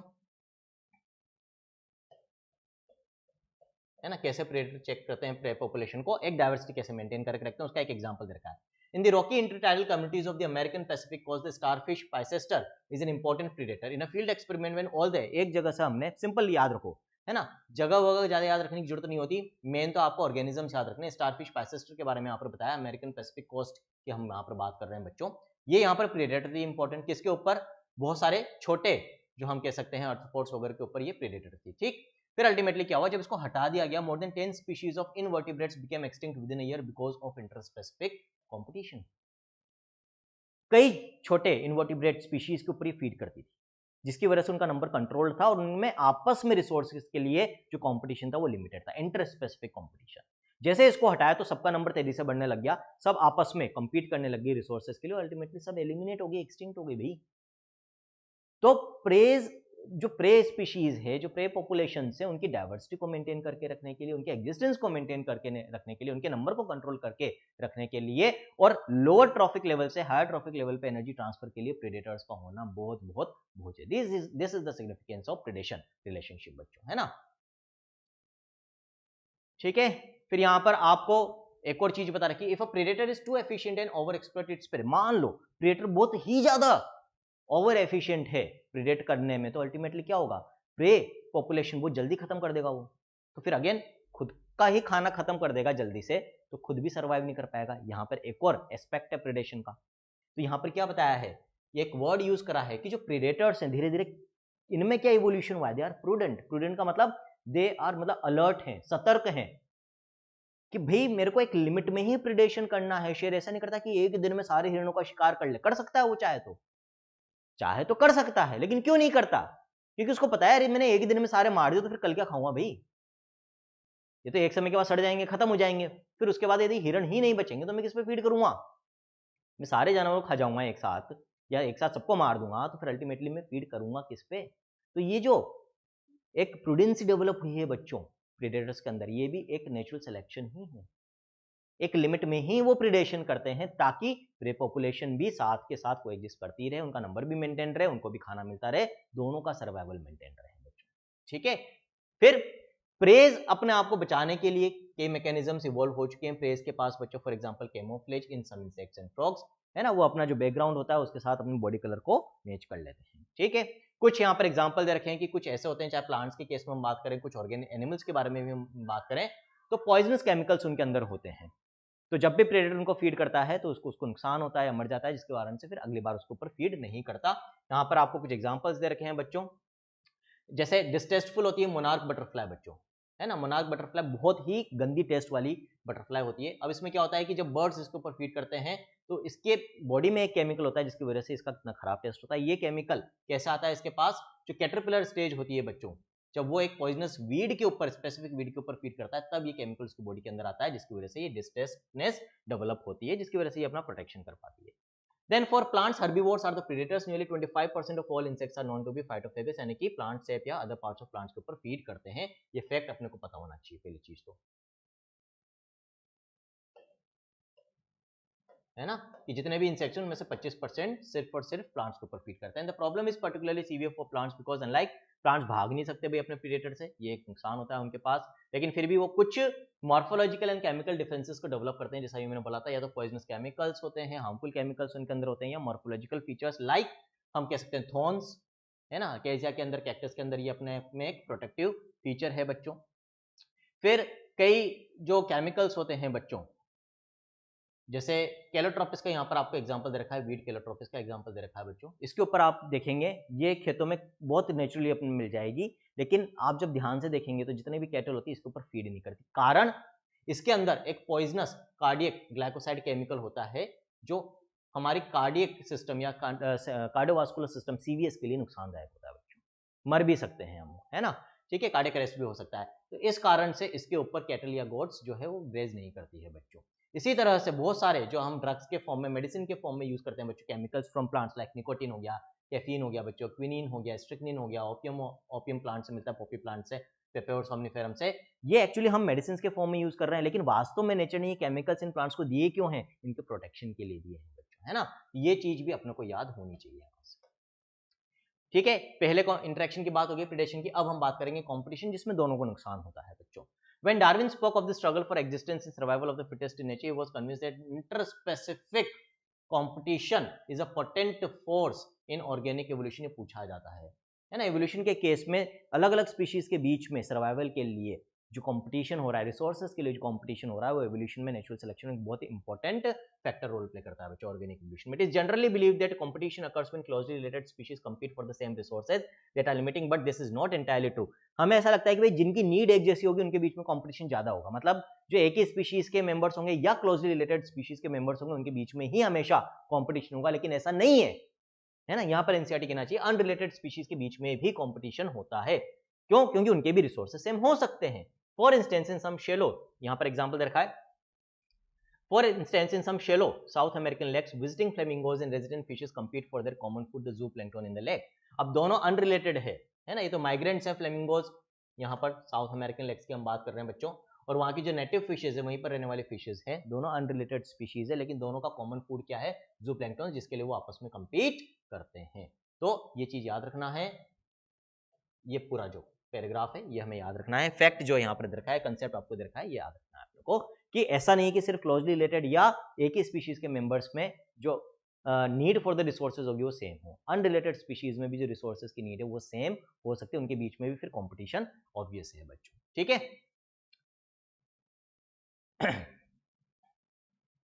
In interference competition, the feeding efficiency of one species might be reduced due to the interfere। अब यहाँ पर एक टर्म है बच्चों इंटरफेरेंस कंपटीशन, ये आपको समझा देता हूँ सिंपल वे में, है ना, कोई भी पर्टिकुलर दो ऑर्गेनिजम्स की हम बात कर लेते हैं, दो एनिमल्स की हम बात कर लेते हैं, एक एनिमल बहुत शक्तिशाली और एक बहुत वीक है बच्चों, है ना, दोनों ही मान लो कि हर्बीवोरस है, दोनों ही प्लांट्स के ऊपर फीड करते हैं, लेकिन क्या होगा, जो शक्तिशाली है जब एक ही फील्ड में दोनों आ जाएंगे तो जो शक्तिशाली है वो क्या करेगा, वीक वाले को लात मार के निकाल देगा, जिसकी लाठी उसकी बेस से दी, हम नॉर्मल ह्यूमन इंटरेक्शंस की बात करें तो बच्चों, ठीक है, दैट इज इंटरफेरेंस। तो हो सकता है यहां पर यही बताया गया इंटरफेरेंस द फीडिंग एफिशिएंसी, यदि एक स्पीशीज की feeding efficiency because of its attribute, जो भी उसके एट्रीब्यूट्स ट्रेड्स हैं उसकी वजह से यदि अच्छी है, तो फिर जिस जो लेस एफिशिएंट स्पीशीज है, सेम फीडिंग रिक्वायरमेंट होते हुए, सेम रिसोर्स के रिक्वायरमेंट होते हुए भी एक कम अपने रिसोर्सेज को यूज कर पाएगी और एक ज्यादा, that is known as interference competition बच्चों, चाहे वो फूड के लिए हो चाहे वो स्पेस के लिए हो, है ना। तो ये हो ही गया। तो ऑब्वियसली आप कैसे पता लगाओगे कि भाई कौन वीक है और कौन स्ट्रॉन्ग है? फिटनेस से, आर वैल्यू से। जिसकी आर वैल्यू कम, इसका मतलब वो वीक है, वो अपना नंबर नहीं बढ़ा पा रही है, और जिसकी आर वैल्यू ज्यादा है, इसका मतलब वो ज्यादा फिट है बच्चों। ये चीज अपने को याद रखना है, आर से हम पता लगा सकते हैं कौन कितना ज्यादा फिट है बच्चों। फिर गॉस का एक्सपेरिमेंट यहाँ पे रखा है, Gause and other experimental ecologist did when resources are limited the competitively superior species will eventually eliminate the other species but evidence was such. तो गॉस के हिसाब से यदि हम बात करें तो होना क्या चाहिए, जो ज्यादा डोमिनेंट या फिट स्पीशीज होगी वो उस पर्टिकुलर हैबिटेट में जो वीक स्पीशीज को एलिमिनेट कर देगी, सेम रिसोर्सेज के लिए वो कंपीट करते हैं। तो ऐसा गॉस और उसके साथियों ने बोला। लेकिन विद टाइम, ये हम इवोल्यूशन में भी बात कर चुके हैं कि कंप्लीट एलिमिनेशन यूजुअली नहीं होता। हाँ, नंबर डिक्रीज होता है यूजुअली, बट कंप्लीट एलिमिनेशन नहीं होता बच्चों, है ना। ये हम मानते हैं, ऐसा अभी तक हमने देखा है। लेकिन कुछ जगह पर इन्होंने कहा है कि भाई ऐसा नहीं है, ऐसा भी होता है कि कई बार कंप्लीट एग्जिस्ट जो एलिमिनेशन वो भी हो जाता है, बट यूजुअली कंप्लीट एलिमिनेशन नहीं होता, ये याद रखना। यूजुअली कंप्लीट एलिमिनेशन नहीं होगा, यही फैक्ट आपको याद रखना है बच्चों। यहां पर एक एग्जांपल दे रखा है, the Abingdon tortoise in Galapagos islands. Example सारे अपने को मार्क करने बच्चों, याद रखने। The Abingdon tortoise in Galapagos islands became extinct within a decade after goats were introduced on the island apparently due to the greater browsing efficiency. जैसा मैंने बोला कि भाई गॉस के हिसाब से तो देखा जाए ये हो रहा है कि ज्यादा एफिशिएंट स्पीशीज आ जाएगी हैबिटेट में, तो जो लेस एफिशिएंट है वो एलिमिनेट हो जाएगी, जो यहाँ पर एग्जांपल दिया है टॉर्टोइज और गोट का बच्चों आपको। लेकिन यूजुअली ऐसा नहीं होता। तो यदि क्वेश्चन आ जाए कि क्या हमेशा ऐसा होगा कि जो मोर एफिशिएंट स्पीशीज और लेस एफिशिएंट को पूरी तरह से एलिमिनेट कर देगी? No, not always, sometimes only. Another evidence for the occurrence of competition in nature comes from what is called competitive release. तो एक तो हमने देखा इंटरफेरेंस कंपटीशन, अब दूसरा टर्म यहां पर हम समझेंगे बच्चों कॉम्पिटिटिव रिलीज, है ना। इंटरफेरेंस कंपटीशन समझ में आ गया। Now we will talk about competitive release. A species whose distribution is restricted to a small geographical area because of the presence of a competitively superior species is found to expand its distributional range dramatically when the competing species is experimentally removed. Cornell's elegant field experiment showed that on the rocky sea coast of Scotland, the large and competitively superior barnacle Balanus dominates the intertidal area and excludes the smaller barnacle Cathamalus from the zone. In general, herbivores and plants appear to be more adversely affected by competition than carnivores. Simple सी चीज है ये तो, कि भाई यदि हम शेर का नंबर कम कर देंगे एक पर्टिकुलर एरिया में, तो ऑटोमेटिकली वहां पे हिरणों का नंबर बढ़ जाएगा। That is competitive. भाई कॉम्पिटिशन कम हो रहा है या सेम, ये तो चलो ठीक है कि यहाँ पर जो रिक्वायरमेंट है रिसोर्सेज की वो अलग अलग है, लेकिन जगह के लिए तो सेम ही है, हिरण की और शेर की रिसोर्सेज, है ना। स्पेस के लिए, फूड के लिए चाहे अलग हो, तो जब सेम रिसोर्सेज के लिए कंपीट कर रहे हैं, वहां पर जो डोमिनेंट स्पीशीज है उसको यदि हम वहां से हटा दें या उसका नंबर कम कर दें, तो जो लेस या वीकर या लेस एफिशिएंट स्पीशीज है उसका नंबर बढ़ जाता है। क्यों? क्योंकि कंपटीशन रिलीज हो गया है, कंपटीशन कम हो गया। That is known as competitive release. ठीक है। देन ये जो गॉस ने बोला था कि भाई ज्यादा स्ट्रॉन्ग वाली कम वाली को एलिमिनेट कर देगी, उसको हम बोलते हैं Gause competitive exclusion principle. States that two closely related species competing for the same resource cannot coexist indefinitely and the competitively inferior one will be eliminated eventually, ऐसा गॉस ने बोला। लेकिन ऐसा हमेशा नहीं होता है। लेकिन क्या है उसका प्रिंसिपल, हमें पता होना चाहिए। This may be true if resources are limiting but not otherwise. Most recent studies do not support such growth. देखो साफ साफ है, more recent studies do not support such gross generalizations about competition, है ना। सपोर्ट नहीं करती recent studies. while they do not rule out the occurrence of competition, तो होगा between two species, definitely होगा। they point out that species facing competition might evolve mechanisms। Generally होता क्या है कि यदि एक स्पीशीज स्ट्रॉन्ग है, एक वीक है, उनके बीच में कंपटीशन हो रहा है जिसकी वजह से वीकर स्पीशीज का नंबर कम हो रहा है, बिफोर एलिमिनेशन जनरली उस वीकर स्पीशीज की पॉपुलेशन में से उन इंडिविजुअल्स का नेचर सिलेक्शन कर लेती है जिनमें, अब हम वेरिएशंस के कई फैक्टर्स पढ़ते हैं बच्चों एवोल्यूशन में, might be because of mutations, might be because of gene recombination यानी कि sexual reproduction, might be because of genetic drift, might be because of gene migration, बहुत सारे फैक्टर्स अपन वहां पर पढ़ते हैं बच्चों। तो किसी भी कारण से जिन individuals of the weaker species में कुछ अच्छे फेवरेबल ट्रेट्स डेवलप होंगे उनको नेचर सेलेक्ट कर लेगी, यानी कि ऐसे मैकेनिज्म्स वाले इंडिविजुअल्स को सेलेक्ट कर लेगी जो उनको, जो सुपीरियर स्पीशीज है उनके साथ में कोएग्जिस्ट करने में मदद कर सके, अपना नंबर खत्म नहीं होने में मदद कर सके, एक्सटिंक्ट होने से बचा सके। तो विद टाइम देखो यहां पर क्या लिखा है कि विद टाइम क्या होता है कि इस तरह की जो वीकर स्पीशीज होती है, they might evolve mechanisms that promote coexistence rather than exclusion.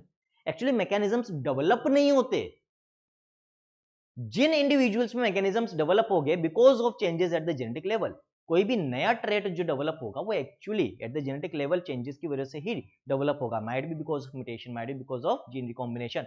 और अल्टीमेटली उन इंडिविजुअल्स की क्योंकि अब फिटनेस ज्यादा है, उनके पास फेवरेबल ट्रेट है, तो उनका नंबर ज्यादा बढ़ जाएगा। धीरे धीरे उस वीकर स्पीशीज की पॉपुलेशन में इन ज्यादा सुटेबल इंडिविजुअल्स का नंबर बढ़ जाएगा, एक चेंज आ जाएगा पॉपुलेशन की कैरेक्टरिस्टिक्स में, जिसके कारण से अब ये पॉपुलेशन अपने स्ट्रॉन्ग कॉम्पिटिटर के साथ भी कोएग्जिस्ट कर पाएगी और अपने एक्सक्लूजन को रोक पाएगी। ये रिसेंट स्टडीज कहती है। इस कारण से जनरली देखा गया है कि ऐसे केसेस में जहां पर इंटर स्पेसिफिक कॉम्पिटिशन हो रहा है ना, वहां पर जो वीकर स्पीशीज है एक्सक्लूड नहीं होती, कम हो सकता है उसका नंबर लेकिन एक्सक्लूड नहीं होती है जनरली। ठीक है, आगे बात समझ में बच्चों। One such mechanism is resource partitioning. इसमें एक मैकेनिज्म दे रखा है कि एक और तरीका बिहेवियरल भी हो सकता है जिसको रिसोर्स पार्टीशनिंग का है। आप अलग अलग समय पे खा लो। वीकर स्पीशीज क्या करेगी, वो ये देखेगी कि यार कि जो स्ट्रॉन्ग वाला है वो दिन में खाता है, रात को सोता है, कोई बात नहीं, ये रात को आकर खा लेंगे, दिन में सो लेंगे। रिसोर्स पार्टीशनिंग आ गया होगा समझ में, क्लियर है। So if two species compete for the same resource they could avoid competition by choosing for instance different times for feeding or different foraging patterns। Example दे रखा बच्चों यहाँ पर, MacArthur showed that 5 closely related species of warblers living on the same tree were able to avoid competition and coexist due to behavioral differences in their foraging activities। But है ना, next interaction के बारे में बात करेंगे बच्चों, that is parasitism. समझा दिया था मैंने भी आपको पैरासिटिज्म क्या होता है। तो considering the parasite mode of the life ensures free lodging and meals, जगह भी फ्री की, खाना भी फ्री का, है ना, खुद को फायदा हो रहा है लेकिन बदले में दूसरों को नुकसान पहुंचा रहे हैं, उसके अंदर रह भी रहे हैं या उसकी बॉडी सरफेस पे रह रहे हैं, खाना भी वहीं से ले रहे हैं बच्चों। और क्योंकि देखा जाए तो फ्री का खाना, फ्री का रहना, है ना, तो इस कारण से काफी स्पीशीज के अंदर ये जो पैटर्न ऑफ इंटरेक्शन है वो डेवलप भी हो गया। यहाँ पर एनसीईआरटी ने बोला many parasites have evolved to be the host to be host specific, they can parasitize only a single species or in such a way that both host and parasite tend to co-evolve। That is, if the host evolves special mechanism for rejecting or resisting the parasite has to evolve mechanisms to counteract and neutralize them in order to be successful with the same host species।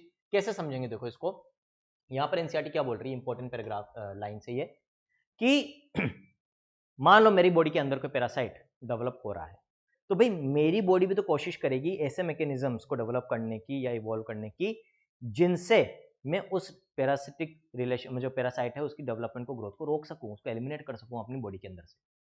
ठीक है, तो लेकिन ऐसा हो नहीं पा रहा। Generally हम क्या देख रहे हैं कि ये जो रिलेशनशिप है ये भी कई सालों से चल रही लगातार और चलती जा रही है। भी दोनों में से एक तो खत्म होना चाहिए था, लेकिन दोनों अपने आप को को इवॉल्व कर रहे हैं। हम उससे बचने के लिए मैकेनिज्म्स डेवलप कर रहे हैं और वो हमसे बचने के लिए मैकेनिज्म्स डेवलप कर रहा है। फॉर एग्जांपल, जो इंटेस्टाइनल पैरासाइट्स होते हैं, जो हमारे इंटेस्टाइन्स में रहते हैं, डाइजेस्टिव ट्रैक्ट में रहते हैं बच्चों, हमें पता है कि जो पीएच में चेंजेस हैं वो बहुत तेजी से होते हैं हमारे इंटेस्टाइन्स के अंदर और डाइजेस्टिव ट्रैक्ट के अंदर। इंटेस्टाइन में आपको एल्कलाइन मिलेगा, स्टमक में एसिडिक मिलेगा। ठीक है, और ये जो एक्सट्रीम्स ऑफ पीएच होते हैं बच्चों, इन पर या बहुत सारे एंजाइम्स भी होते हैं, प्रोटोलाइटिक एंजाइम्स होते हैं बच्चों, तो इनसे बचने के लिए मैकेनिज्म्स डेवलप कर लिए हैं इंटेस्टाइनल पैरासाइट्स। उनकी बॉडी के ऊपर हार्ड कवरिंग होती है जो एंजाइम्स के लिए रेजिस्टेंट होती है, एसिड के लिए रेजिस्टेंट होती है, एल्कली के लिए रेजिस्टेंट होती है। तो उन्होंने बचने के लिए मैकेनिज्म, हमने उनको मारने के लिए मैकेनिज्म इवॉल्व करा। तो ये कंपटीशन लगातार चल रहा है, लेकिन और दोनों अपने आप को इवॉल्व करते जा रहे हैं। यदि दोनों अपने आप को इवॉल्व करते जाएंगे तो दोनों को एग्जिस्ट करेंगे। कोई एक अपने आप को इवॉल्व नहीं कर पाया तो उसका नंबर कम होने लग जाएगा, मे बी एलिमिनेट भी हो जाएगा। आगे बात समझ में क्लियर है। In accordance with their lifestyles, parasites evolved special adaptations such as the loss of unnecessary sense organs, presence of adhesive organs or suckers to cling on to the host। ये simple सी चीजें सब समझा दिया। Life cycle of parasites plus ये आप सब जानते हो बच्चों, ह्यूमन हेल्थ एंड डिजीज पढ़ चुके हैं हम, वहां पर भी हम बात करते हैं कि जब हम लाइफ साइकिल्स की बात करते हैं पैरासाइट्स की पर्टिकुलर, तो ज्यादातर पैरासाइट्स की लाइफ साइकिल एक पर्टिकुलर होस्ट में ना कंप्लीट हो गया, एक से ज्यादा होस्ट के अंदर कंप्लीट होती है। जनरली उनमें जो asexual part of the life cycle होता है वो एक पर्टिकुलर एनिमल या ऑर्गेनिज्म के अंदर या होस्ट के अंदर होता है, एंड द सेक्सुअल पार्ट किसी और के अंदर होता है ना।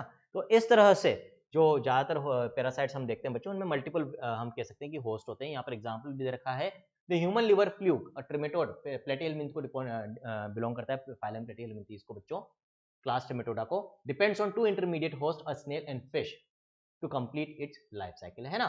तो 3 होस्ट हो गए, फिश, स्नेल, ह्यूमन, तब जाके लाइफ साइकिल कंप्लीट होती है। इनमें से एक भी मिसिंग होगा तो अपनी लाइफ साइकिल कंप्लीट नहीं कर पाएगा ये। द मलेरियल पैरासाइट, अब यहाँ पर देखना इंपॉर्टेंट है ये, the malarial parasite needs vector spread to other host. यहाँ पर मलेरिया प्लाज्मोडियम की हम बात करते हैं बच्चों, ठीक है, प्रोटोजोन है, लेकिन अगेन उसको भी क्या 2 होस्ट चाहिए, फीमेल एनोफिलीज मॉस्किटो भी चाहिए और ह्यूमन भी चाहिए अपनी लाइफ साइकिल कंप्लीट करने के लिए। Majority of the parasites harm the host. They may reduce the survival, growth, and reproduction of the host and reduce its population density. They might render the host more vulnerable to predation by making it physically weak. है ना, नुकसानदायक है host के लिए, तो simple सी चीज है भाई। Then parasites that feed on the external surface of the host organism are called ectoparasites। मैंने आपको बताया दिया था, ectoparasite बहुत सिंपल सी चीजें ये पता होनी चाहिए। ectoparasite क्या होते हैं, endoparasite क्या होते हैं बच्चों, जो बॉडी के अंदर रह रहे हैं दे आर endoparasites, जो बॉडी के ऊपर रह रहे हैं दे आर ectoparasites। कुछ एग्जांपल्स भी मैंने आपको बताए थे, जैसे फिशेस के ऊपर कई दूसरे इनवर्टिब्रेट्स रहते हैं बच्चों, लाइक कॉपीपॉड्स। कस्क्यूटा प्लांट का एग्जांपल दे रखा है, पैरासिटिक प्लांट है बच्चों, commonly found growing on hedge plants as loaded. अब देखो इसमें क्योंकि ये हेज प्लांट से अपना पूरा न्यूट्रिशन ले रहा है तो खुद ने क्लोरोफिल, अब विद कोर्स ऑफ टाइम इसमें लीव्स भी नहीं है, क्लोरोफिल भी नहीं है बच्चों, ठीक है, जरूरत नहीं है उसकी। It derives its nutrition from the host plant which it parasitises. The female mosquito is not, अब ये बहुत इंपॉर्टेंट है, क्यों, आंसर पता होना चाहिए। The female mosquito is not considered a parasite although it needs our blood for reproduction. Can you explain why? है ना, देखो फीमेल मॉस्किटो एनोफिलीज की मैं बात कर लेता हूं, हमारी स्किन के ऊपर बैठती है, हमारा खून चूसती है, नुकसान हो रहा है हमें, है ना, डिजीज कॉजिंग एजेंट भी ट्रांसफर कर रही है हमें प्लाज्मोडियम, तो फिर उसको पैरासाइट क्यों नहीं मान रहे हम? उसको पैरासाइट हम इसलिए नहीं मान रहे हैं, यूजुअली हम पैरासाइट उसको मानेंगे जो हमसे फूड ले रहा है, फूड एंड शेल्टर, है ना, फूड नहीं ले रही है वो, एक्चुअली जो हमारा वो ब्लड सक करती है वो एज फूड यूज नहीं करती, वो उसको यूज करती है अपने एग्स को नरिश करने के लिए, जो इंपॉर्टेंट प्रोटीन्स चाहिए होते हैं उसको, वो हमारे ब्लड में होते हैं, तो कहीं ना कहीं उसके रिप्रोडक्टिव इवेंट में हमारा ब्लड काम में आ रहा है, ना कि एज फूड। इसीलिए हम फीमेल मॉस्किटो को पैरासाइट नहीं मानते। इंपॉर्टेंट क्वेश्चन है क्योंकि एनसीईआरटी ने रेज किया है तो पूछा जा सकता है, ठीक है। In contrast endoparasites are those जो अंदर रहते हैं, हम हमारी बॉडी के अंदर रहते हैं बच्चों, ठीक है ना, सारे स्पेशलाइजेशन इनके अंदर जो डेवलप हुए हैं, किसी ने क्यूटिकल डेवलप कर लिया, किसी ने क्या डेवलप कर लिया, फॉर एग्जिस्टेंस विद अस या इनसाइड आवर बॉडी, वो इनके स्पेशलाइजेशन है। फिर ब्रूड पैरासिटिज्म यहाँ पर बच्चों बता रखा है, एक तरह का स्पेशल टाइप ऑफ पैरासिटिज्म है, कोयल और कोए के बीच में देखने को मिलता है बच्चों, है ना, आप देखेंगे यहाँ पर कि एक बर्ड दूसरे बर्ड के घोंसले को यूज कर रहा है अपने एग्स के लिए, एग्स ले करने के लिए, सोचो, है ना। अब यहां पर क्या कोएवोल्यूशन हुआ है विद टाइम, कोयल और क्रो की हम बात करें तो इनके दोनों के एक सिमिलर होंगे, क्लियर है बात, ठीक है। तो यहां पर तभी तो, नहीं तो क्या होगा, जो होस्ट बर्ड का नेस्ट है वो रिजेक्ट कर देगा, यदि डिफरेंट है तो पहचान जाएगा मेरे एग्स नहीं है, तो इसको ब्रूड पैरासिटिज्म कहते हैं, जहां पर आप दूसरे का जो शेल्टर है उसको यूज कर रहे हैं अपने रिप्रोडक्टिव इवेंट के लिए, एक तरीके से सिंपल वे में हम इसको समझना चाहें तो बच्चे, है ना। एग्जांपल याद रखना है आपको, कुकू दैट इज कोयल एंड क्रो का। कमेंसलिज्म की बात करेंगे बच्चों, कमेंसलिज्म और अमेंसलिज्म मैंने बताया था, साथ में याद रखने हैं आपको। कमेंसलिज्म में एक को ना फायदा ना नुकसान, एक को फायदा होगा, एक न्यूट्रल मतलब जीरो और एक plus zero relationship. Amensalism minus zero relation, ऐसे याद रखोगे दोनों को साथ में आप। Commensalism this is the interaction in which one species benefits and the other is neither harm nor benefited, simple है ना, ये तो ऐसे तो याद रख लोगे प्लस और जीरो से, मेन तो एग्जांपल्स याद रखने हैं बच्चों। Orchid growing as an epiphyte on a mango branch and barnacles growing on the back of a whale.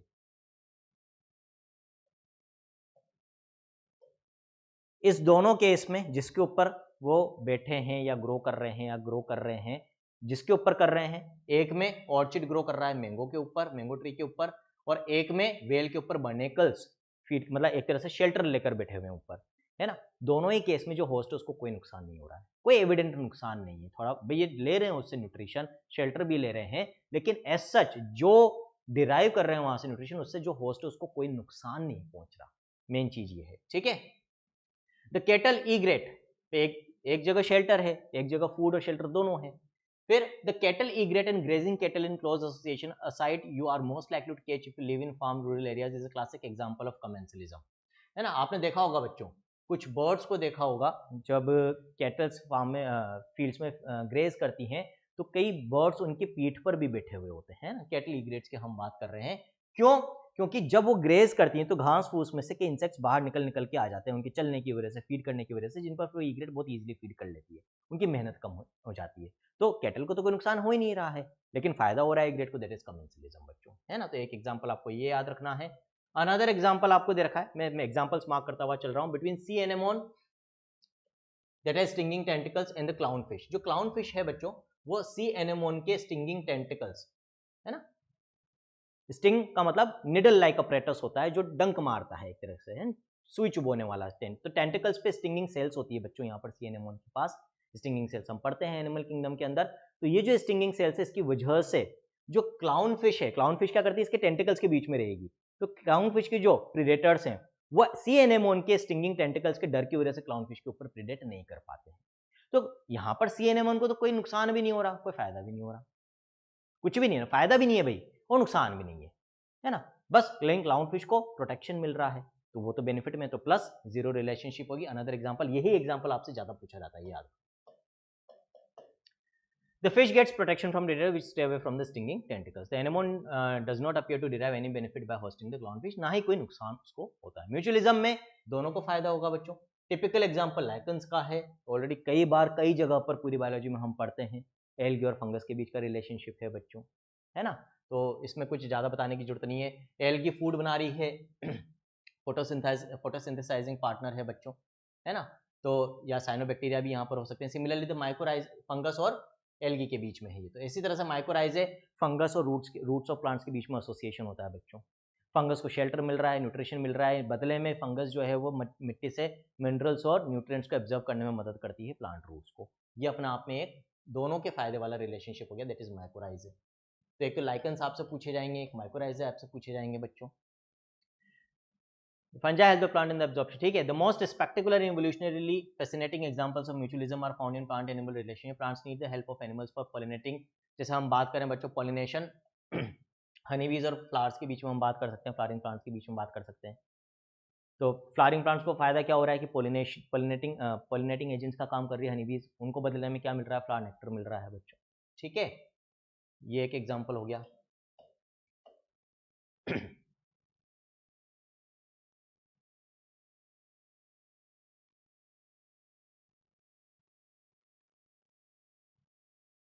फिर एक और एग्जांपल दे रखा बच्चों, in many species of fig trees there is a tight 1-to-1 relationship with the pollinator species of wasp. यहाँ पर एक और चीज एनसीईआरटी ने क्या बताइए, कई बार ये जो म्यूचुअलिज्म होता है ये स्पीशीज स्पेसिफिक होता है ना, कि एक स्पीशीज एक दूसरी पर्टिकुलर स्पीशीज के साथ ही म्यूचुअलिस्टिक रिलेशनशिप शो करती है। यहाँ पर ये एग्जांपल उस केस में दे रखा है एनसीईआरटी ने, ठीक है।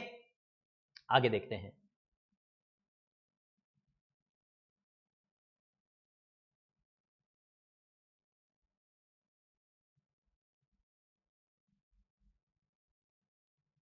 यहाँ पर थोड़ा सा डिटेल में आप चाहें तो अब इस समय पढ़ सकते हैं। मैं ज़्यादा डिटेल में अब इसलिए नहीं जा रहा हूँ बच्चों क्योंकि अब लास्ट मोमेंट है, लास्ट मंथ बिफोर नीट है। The female wasp uses the fruit not only as an ovip. अब यहाँ पर देखो बेनिफिट क्या है दोनों को, वो बता रखा है वास्प और फिग ट्री के एसोसिएशन में बच्चों। जो फीमेल वास्प है uses the fruit not only as an egg laying site, वो एग ले करती है इसके फ्रूट पे, लेकिन जो सीड्स होते हैं उनको भी यूज करती है डेवलपमेंट, अपने जो यंग वंस हैं, लार्वे जो हैं बच्चों, उनकी नरिशमेंट के लिए। ये तो फायदा हो गया वास्प को। The wasp pollinates the fig inflorescence while searching for suitable egg laying sites. ये फायदा हो गया फिग को पॉलिनेशन के फॉर्म में। In return for the favour of pollination कुछ सीड्स जो हैं वो वास्प को मिल जाएंगे फॉर डेवलपिंग या नरिशिंग दी वास्प लार्वा बच्चों। तो है ना, ये आपको एक दूसरे का बेनिफिट बता रखा है। Orchids show a bewildering diversity of floral patterns, many of which have evolved to attract the right pollinator insect. कई बार चीटिंग भी होती है यहाँ पर। अब देखो चीटिंग क्या है ना। तो चीटिंग यहाँ पर बता रखी बच्चों। ऑर्चिड कई बीज और बम्बल बीज के साथ रिलेशनशिप शो करते हैं, ठीक है, and ensure guaranteed pollination by it, लेकिन बदले में बीज को हमेशा रिवॉर्ड या फायदा नहीं देते। The Mediterranean orchid offers employs sexual deceit, यानी कि cheating, sexual deceit to get pollination, धोखा, है ना, done by species of bee. कैसे, इसमें क्या होता है, बहुत ही इंटरेस्टिंग रिलेशनशिप है यहाँ पर। जो फ्लावर होता है बच्चों उसमें एक पेटल, एक पंखुड़ी ऐसी होती है जो किसको रिजेंबल करती है, फीमेल बी को रिजेंबल करती है, बिल्कुल उसके शेप के जैसी होती है, जिसके कारण से कौन अट्रैक्ट होगा, देखो वन पेटल जो मेल काउंटर पार्ट है, मेल भी वो अट्रैक्ट होगा। One petal of its flower bears an uncanny resemblance to the female of the bee in size, colour also, markings also.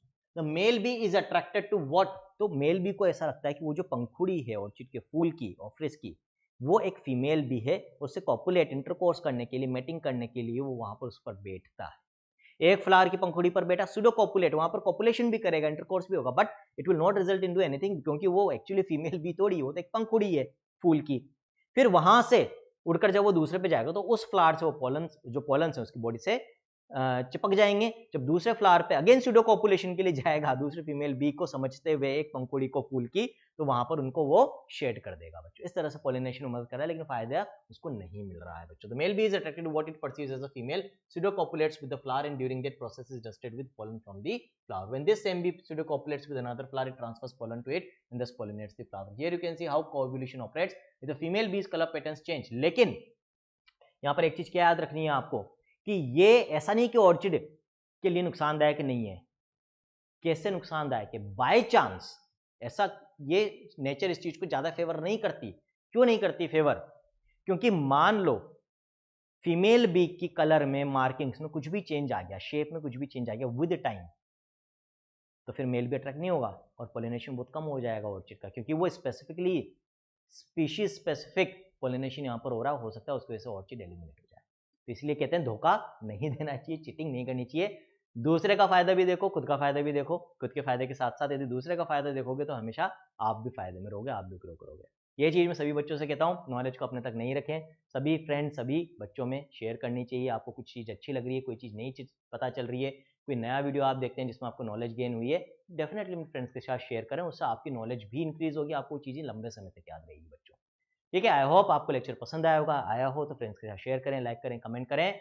Stay connected, next lecture में मिलेंगे बच्चों, again one shot होगा। साथ ही साथ अब चैनल पे आपके लिए क्विक रिवीजन वीडियोस भी डालना स्टार्ट कर दिए हैं for last moment revision.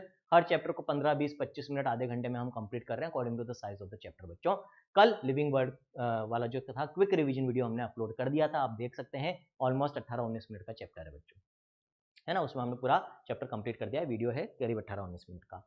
So this is all in this lecture from a friend, mentor and motivator Dr. Anshuman, signing off. Thank you.